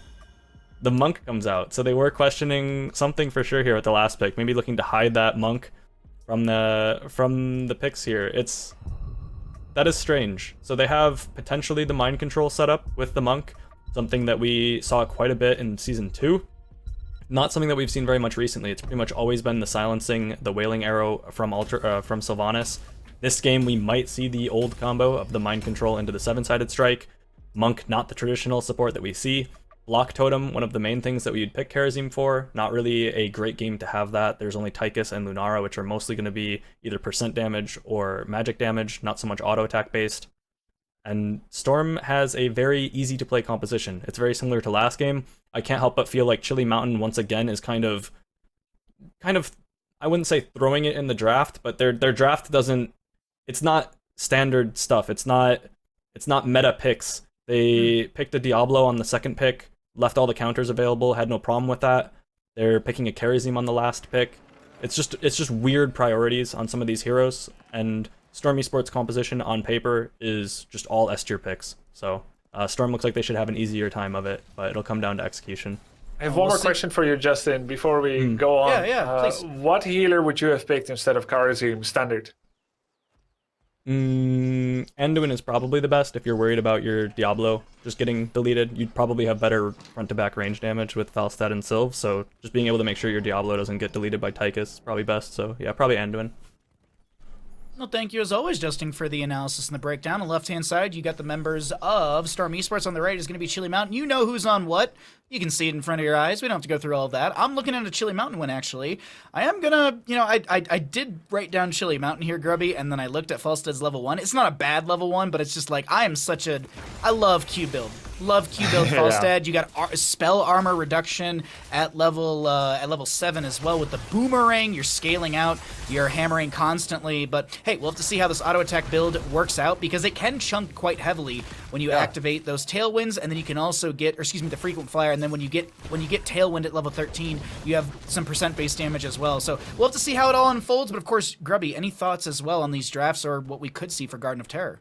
Yeah, so now we have triple percentage damage, right? 7-sided strike, Sylvanas is level 1, overwhelming affliction, and then you've got the frequent flyer synergy with that sustained wins from level 13. So usually drafts search for at least one type of percentage damage to make it a little bit easier to get through that large portion of health that tanks like Murden or even a bruiser like Dahaka has. How about 3 times a percentage? Well, actually, if you triple a percentage, that's lower than 100%, it actually gets smaller. But I assure you it gets bigger here. It's like 50 times 50% is 25, right? It's like, where's our percentages going? No, but it's a good thing here. It's just a lot of true chaos damage, to put it in a Warcraft 3 term. And they can blow stuff up. So with Justin having said, as we get back into the game, with Justin having said that Anduin would be the vanilla pick, kind of the expected pick to save Diablo, we can really compare that emotionally with what we're seeing here via the Banana H Charizim pick, in that it really draws away from defensiveness and rechannels that power balance into full aggression, killing power. Let's see how this Charizim pick pans out. I've actually really enjoyed playing Charizim recently. It's not in Storm League, but I was just playing it in quick match for funsies, and I was like, man, I really need to play more like just damage build Charizim. It's just so much fun. Just you get that third auto that just crits, and then as you continue, I mean, look at the siege right now. Banana does deal really, really good damage, and that's going to be Fort Front Gate opened up by Ultralisk with those black arrows. We do have some Oil Slicks coming out as well from Dayquaza onto CPX, but look. We've got the flank from Dahaka. What's going to happen here? He's going to try to get a Drag Tongue. He lands it on Blaze, but look at that. There's the Earth Ally. It's doing 50% physical armor block on everybody, and that Earth Ally actually has 10% life, but they didn't finish it off. It meant that Tychus could not be aggressive. We had a forward run and gun by Tychus, but he actually gets blown up. This is disastrous for Storm. They were taking 2 camps.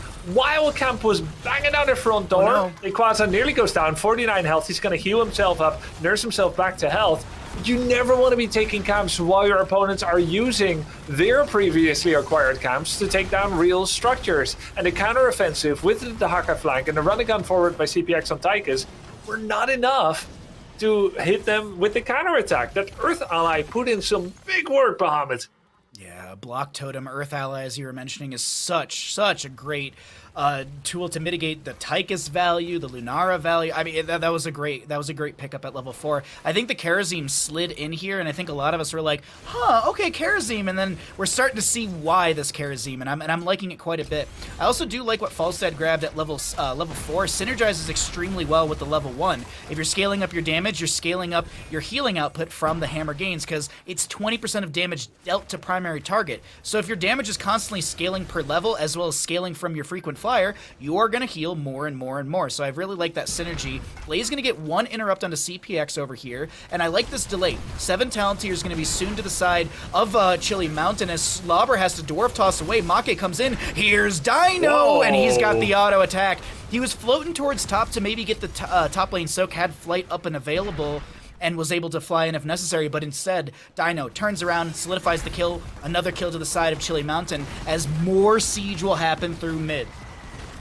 I think a really important note from Chili Mountain, actually, that we hadn't addressed in draft is that they finally found a way to push Maka off of his Sylvanas, not via a ban, because those all still went to June, but via first picking it. We talked about the Diablo, but the first pick Sylvanas has offered so much value so far for Chili Mountain. They're constantly getting so many structures whenever anything goes their way. CPX is going to be overpowered and I would say rooted and booted, but I realistically think that it was just Dino coming in with all of those hammers being thrown from Swiftwing and Falstad. There's another engagement from Make onto Maka. A lot of low health onto the Diablo. I'm trying to emphasize on those ones. Banana on the right of our screen is going to get the channel onto the seed. So one seed to the side of Chili Mountain as Lauber Dwarf tosses away. He does have those block charges at level 1, Reverberation at 4, which is such a great talent, especially at level 10. But here comes here comes Make onto Lauber. He's able to Dwarf Toss away. We've got that Black Arrows from Sylvanas. Swamp Grotto getting some decent damage. And that's oh my god, the drag onto Karazim. And Banana goes down. The members of Storm Esports finding their first kill. Maybe a second into Dequaza. Lauber so low, has to back away. But here comes Swamp Grotto. Lunara with the damage. A drag onto Diablo. Things are falling apart for the side of Chili Mountain, it feels. Oh my god, that was a precise as heck drag tongue by Swamp, getting Karazim, then the follow-up kills. This was amazing to watch. I mean, here we had a team of 5 sailors on Chili Mountain that just had all the wind at their backs, going like heck down the river. They were flowing, they were black arrowing, they were flying across the map constantly, and then suddenly, from out of nowhere, Storm starts taking it back. All started with that drag tongue. Let's check that replay again, because this was precise. Look at this. They're taking down the fort, failing a kill on Murder, but still happy, right? They're attacking the fort. In comes Swamp Grotto. A huge burrow first, slows everyone. Then bang! Karazim drag tongue. And look at that. Everyone else could have gone away, but they tried to peel for him. Dequaza with the jet propulsion forward. That was a mistake. They could let him go as well. But they can't let go. Maka steps forward to try and save him and becomes the next target in the latest series of tragedies. He goes down. CPX happily gunning away at Diablo. And now suddenly, experience lead to Storm Esports. However, they're still down 2 Night Seeds. They're still down 1.8 forts. For anyone wondering during that replay breakdown, and of course, thank you, Grubby, for such great analysis. For anyone wondering, some camps were grabbed. The seed was on the side of Chili Mountain, so Storm Esports just waited for 10. But you and Justin were talking about this in the draft, about the mind control 7-sided that will come through. The gust from Falstad, the lightning breath from Diablo. Ultralisk is low, will go down. There's a trade though. Tychus is falling here. Drag will connect, I believe, onto Diablo. He's got full souls because he's got that icon underneath his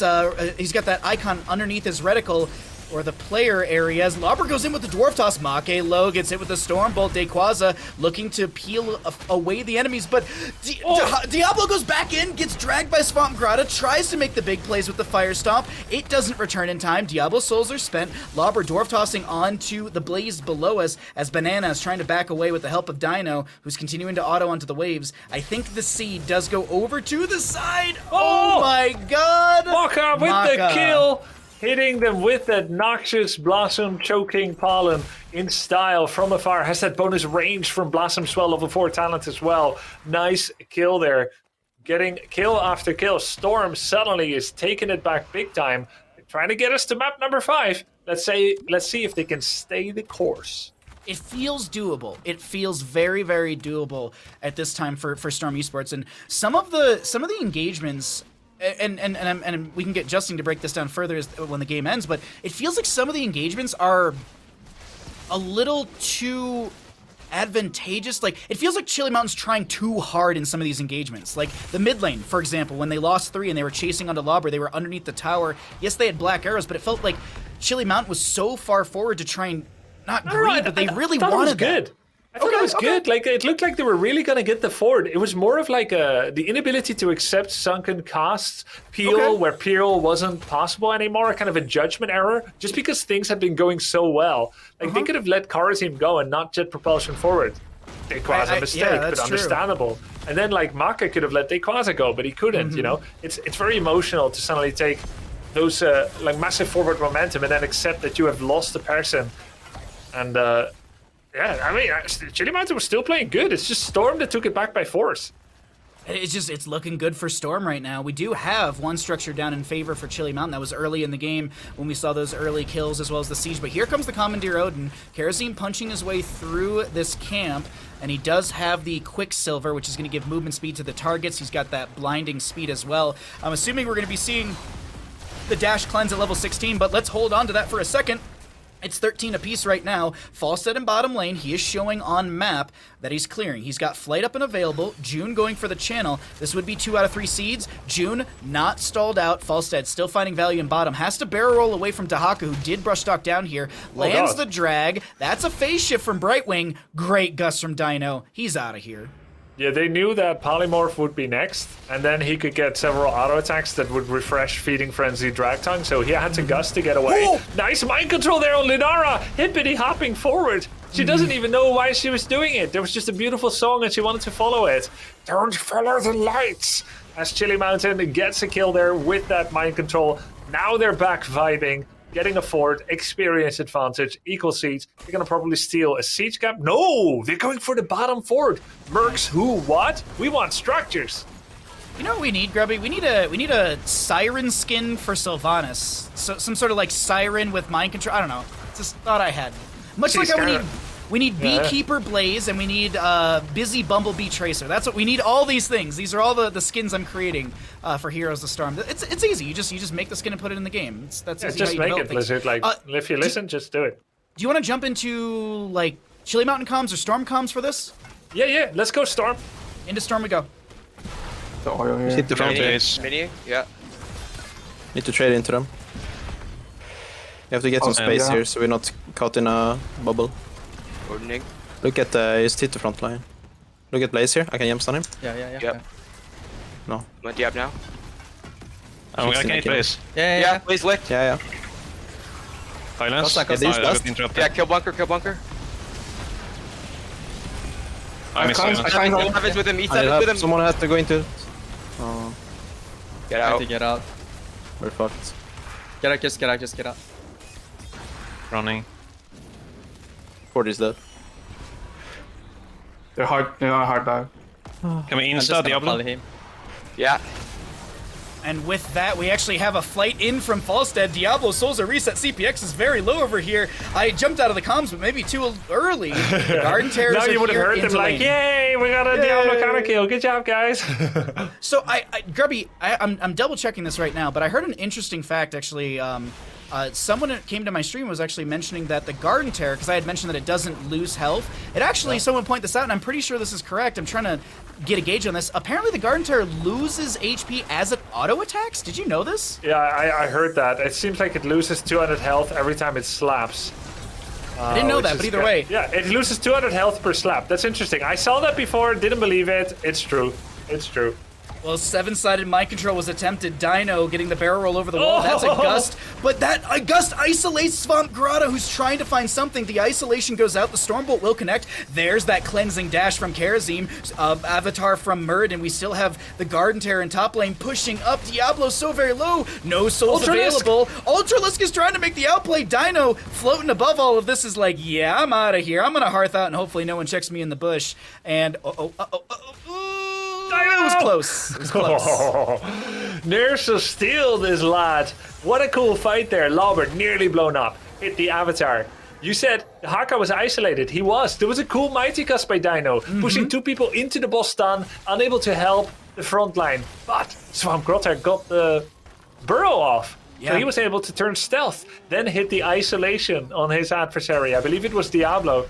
Who ended up falling in the aftermath of that. Swamp Grotto making some huge plays. Dino too. But it is Storm Esports that holds on at the precipice of losing their keep. With Queen Nightshade's spores expired here, we take stock of the map, and I mean, it's 9-7 in kills in favor of Storm Esports, but when we look at structures, it's Chili Mountain who have taken down 3 forts. They've got some decent damage through bottom, but hold on, I'm going to hold that thought. Swamp Gata is going to burrow into the top lane. There's going to be a bunker down from the Blaze. Dequaza tries to back away, doesn't get the jet propulsion. Isolation will connect, and that's Blaze to go down. I mean, it's a 5 versus 1, but that was, that was some sick plays by Swamp Grotto, taking the jet propulsion and then getting the drag tongue as well. Maka now getting attacked. He's trying to get away on this Diablo, 48 spell armor. Dino was being pressured by the Dahaka as well. We have mid lane Siege Giants here. Blaze up in 20-some seconds. 10 seconds on the Seed. I don't know if the members of Chili Mountain can step in to delay this. Make is seen by the Wisp of Lunara as... Yeah, you just can't. You have to give this. You have to just give this and defend, because Make just went from 100 to like 25% HP in seconds. Yeah, and there's Cleansing Dash, so a kind of confidence about being able to step up into a CC trap is there. But her team takes like 40 seconds to heal up Diablo from that low. They're gonna try to make another play, but look at that. Mocha saw it coming. Another Cleansing Touch. Great job by Banana H. Having so many dashes, they can provide a cleanse. Yeah, if I'm not mistaken, the blinding speed is going to be what gives the additional charge on that dash as well. So he's got 3 total dashes available at this current time. And of course, those dashes give 30% movement speed for 3 seconds, and they give unstoppable for 1 second. So a really good build. We've seen this in the past, but here come the Spores in favor for the side of Storm Esports as they open up things through mid. Dahaka in bottom, Falstead counter pushing through the top, and it looks like top will be cleared out. Blaze in the bottom lane as well. Mid lane fort to fall guaranteed. They're gonna try to gank Swamp Grotto, but look at this. Lauber sees Karasim coming. He gets a Stormbolt and a Reverberation. That's exactly what Swamp needed to get away. Chili Mountain does clear the Plant Terror. They've lost mid fort, they've protected bottom fort, and they've protected top. And now Falstad is actually going core. No, he barrel rolled into the siege camp. He's gonna take that before maybe flying into the team to help. I'm just looking at the mini-map right now. I thought Dahaka was going to try and steal away a camp as well. I love this from Dino. It's risky, but they have a lot of information on the side of Chili Mountain to be able to say, like, okay, a lot of enemies are around. Dahaka is missing. Falstead still had Gust, and he had Barrel Roll and stuff like that, so I think he was okay to disengage against maybe a Dahaka. He is hearthing next to a wall, which is going to be seen. Dahaka tries to interrupt, but the timing doesn't work out. Falstead does burn Flight, 75-second cooldown on that bad boy. Yeah, okay, so the Gust was used. It was a bit risky how he was playing it, but he denied the siege camp, and it now creates the freedom to push here. It gets that experience as well. A slightly quicker level 20. Ideally, Chili Mountain wants to grab this siege camp, which will provide a 30-second stagger delay threat in the center. And then, would they dare to go for keep? No, they think it's too risky. They have too short of a window.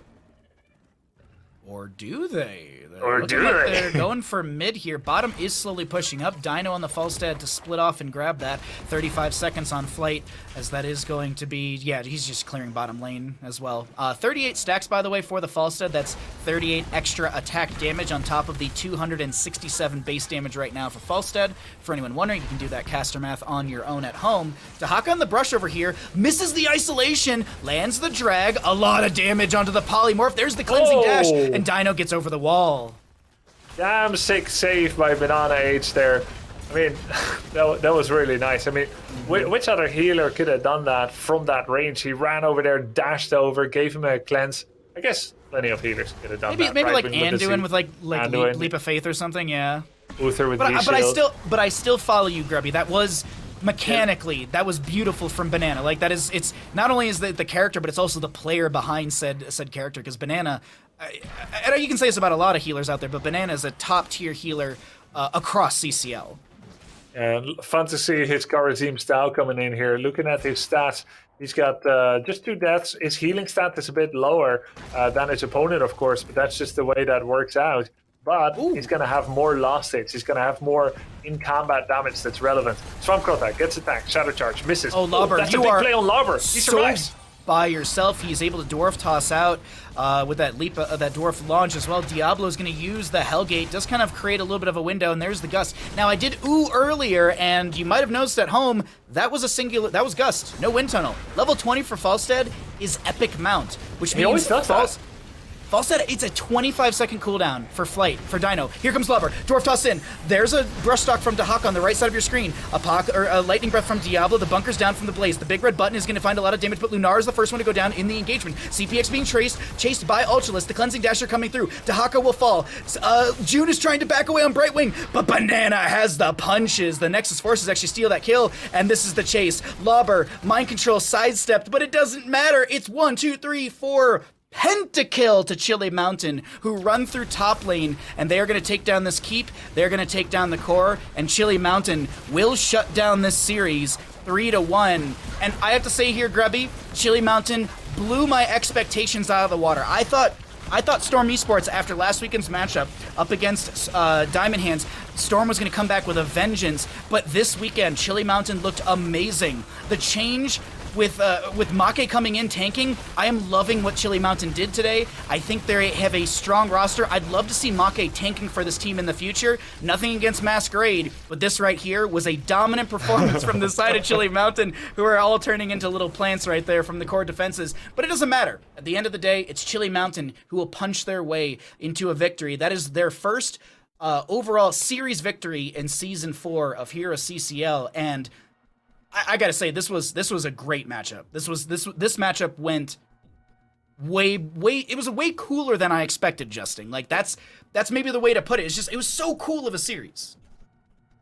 Yeah, that was not quite what I had expected. I thought we might go to a game 5 in the series overall before even seeing any of it, and then once the matches started, I started feeling like it might even be a 3-0 for Chili Mountain. So I'm happy that it feels like the team that overall played better really won. It didn't feel like there was any kind of like the series was stolen or anything like that. Chili Mountain really playing quite well all throughout, even in their loss.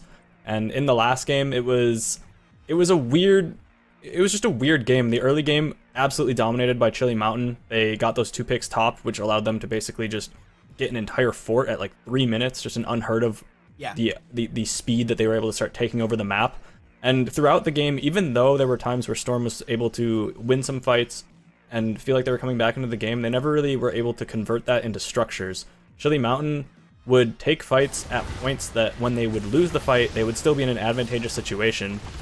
Here, things were looking a little bit rough for Chili Mountain because it felt like maybe if they use all these cooldowns to just get 1 kill, they don't have enough left to fight a sustained fight. That was something that felt like it could be a concern as the game progressed. We did maybe see that being slightly fixed by Dino going into the auto attack build and splitting quite a bit as the game went on, trying to really scale up and be that sustained damage for the team later on, so they weren't so heavily reliant on those big cooldowns, on the 7-sided strike and the mind control. It was weird to see too that we didn't see the wind tunnel, which we'll see later on, I'm sure, not come out from Dino. It was strange to see the epic mount being chosen and just the full auto attack focused build for him.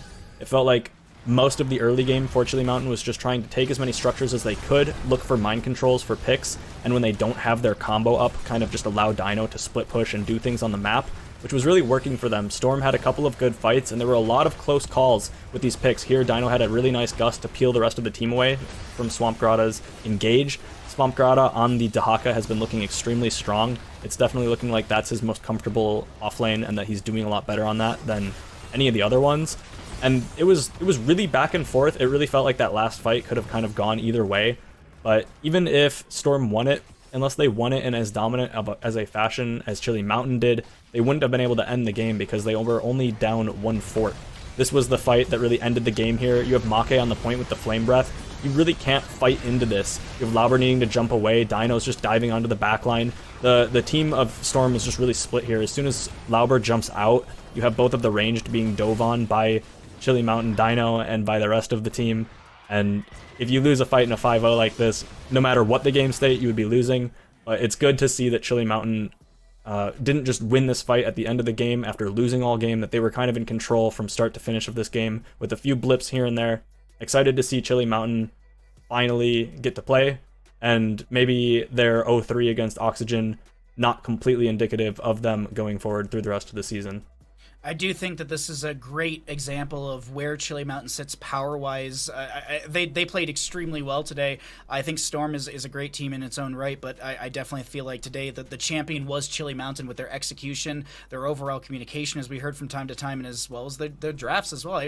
Fantastic drafts from them. And actually, speaking of the members of Chili Mountain, we have got Ultralisk on the line with us. We can bring him on in for a short little interview. Ultralisk, how you feeling there, bud? Yo, hello. I'm doing great. So you won. Yeah. Hey, you took a victory. Before I pass the questions away, I do have to ask. Going into this Garden of Terror map, you had such great momentum at the start, and then Storm Esports started to kind of take a couple kills against you. Was there any sort of change in playstyle in the latter half of Garden of Terror to really kind of adjust against Storm Esports? I mean, I think we just got a bit unlucky. Like when I mind controlled the Muradin and he didn't die, he had like I don't know 5 or 10% HP. If he dies, it probably looks a lot different. But yeah, our plan was to take fights rather fast because they have better sustain. Well, you definitely executed on that one. Justin, any questions for Ultralisk? Yep, congratulations. It feels like your team has sort of slightly different drafts and different draft priorities for most of the teams. Is there a reason for that? And if so, I guess how do you feel about sort of the general draft meta right now? We saw a lot of double ranged in the previous weeks, and then you guys have done quite a bit of just melee heavy compositions. Is there a reason for that you guys' drafts just feel a little bit different? Yeah, I mean, in you mostly, like we and Tados are the team that kind of directs the meta. So since I like to play a lot of melees and all that stuff, melees are very common in you. And I mean, yeah, last week we played double range all the time. It didn't quite work out. And yeah, now we said put me back on melee. And most of the time it worked. Looked very, very good to me, honestly. I have to go back and actually watch back a few of your plays so I can learn a little bit myself. But Grubby, any questions for Ultralisk? Hey, Ultralisk, I wanted to ask about the team process when it comes to plays that went well and maybe plays that went less well. For instance, in this game, you guys were just absolutely vibing. You start pushing in with a level 5 bruiser camp at the top. They try to make a big flank play. You kill them, you clean up the forward. Before we know it, you're on mid forward, killing that one as well. When suddenly, Swamp Grota gets a drag tongue on Karazim. He falls, Dequaza tries to peel, didn't work. Make tries to peel, didn't work. You lose more than you should. That's just one example. But I mean, mostly, you guys played amazing. I don't mean to highlight this. I'm trying to ask about the process. Do you guys ever go back after a match and you sit and you go over the VOD and you say, here's what we should have done better in this situation, or is that too much micro work and you just focus on the next? Actually, we quite heavily discuss what we should have done in certain situations sometimes. So yeah, I think we know our mistakes in the last one. Probably should have left a little bit earlier. So okay. Well, some amazing insight. Thank you, of course, Grubby and Justin, for the questions for Ultralisk. Now, Ultralisk, before I let you do some shoutouts, I do want to get your thoughts. In a couple weeks, on June 5th, you're going to be going up against Simplicity. What's your thoughts going up against that team in a couple weeks? I mean, yeah, I think they have it a bit rough. They might do some roster swaps, I heard. And I mean, yeah, like I had played with 2 Koreans in a team actually, like in SSK season 1, 3 different regions, a bit of a language gap. Like the Koreans actually not that fluent in English, I think.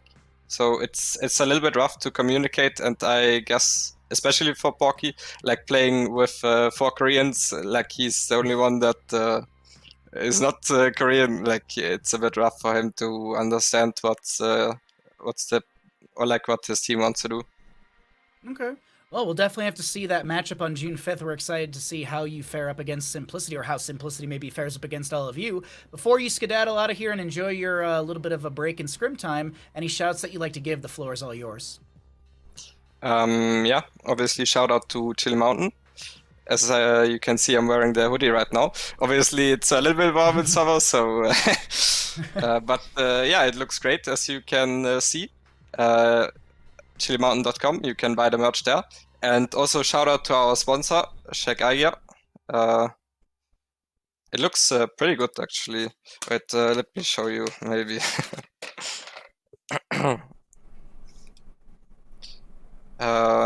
I think it filters out like blue light, which is harmful for your eyes.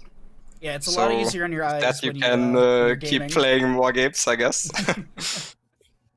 Oh, there you go. Oh, those are spiffy. Those are nice. Okay, we'll have to be trying to get. I have to get myself a pair of those maybe as well. But of course, any other shouts that you'd like to give?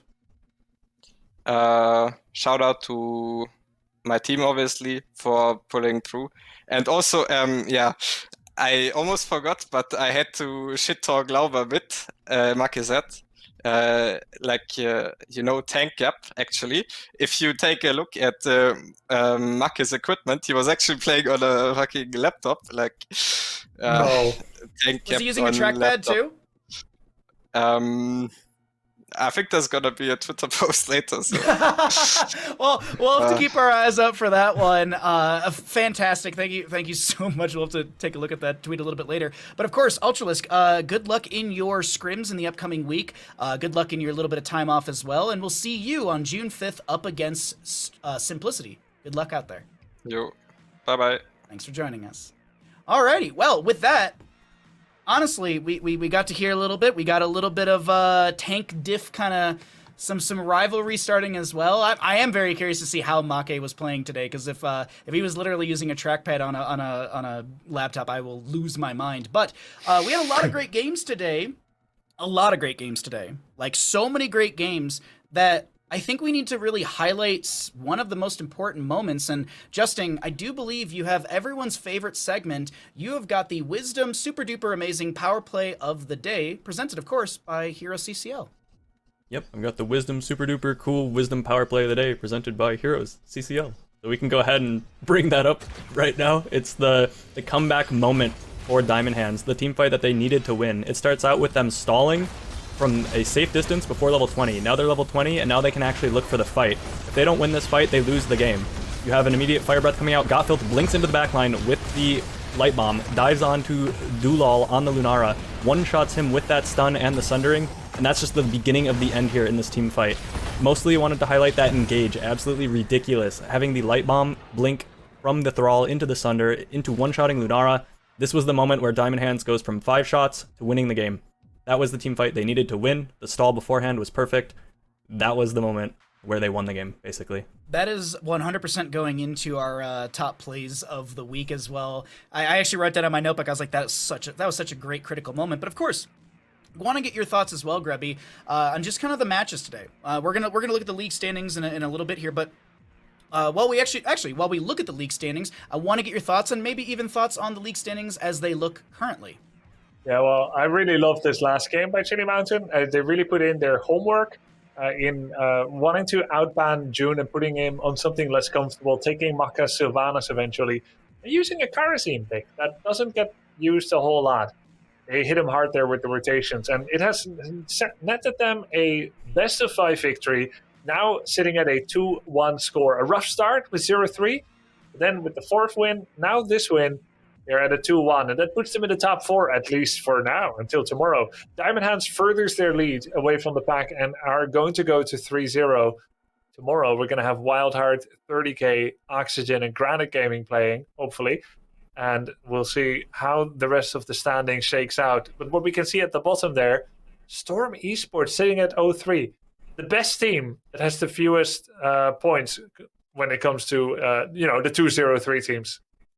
It is interesting to see who is at the bottom right now. I'm actually looking at some of the standings, like the breakdown on maps and everything like that. So Diamond Hands, they sit 3-0 with a 9-3 record, 9 wins, 3 map losses. We've got 30k who will play tomorrow. Actually, can we look at tomorrow's schedule? We can talk about the record as well, because I think this is actually really important. Yes, we have Oxygen versus Granite Gaming, but the big marquee matchup of the weekend. I don't want to skip over Oxygen versus Granite because every map, every game counts. But for me, tomorrow, Wildheart versus 30k, that is the match you cannot miss. 30k is 2-0. Wildheart is 2-0. Both teams sit 6-1 map record. So if one team gets 3-0'd, things are going to start really shaking up here on our standings a little bit as well. Wildheart could be moving around a little bit on top of all this. It's going to be an exciting day tomorrow of matches. You do not want to miss these matches. Justin, any thoughts on the 2 best-of-5s we'll see on Sunday, May 22nd?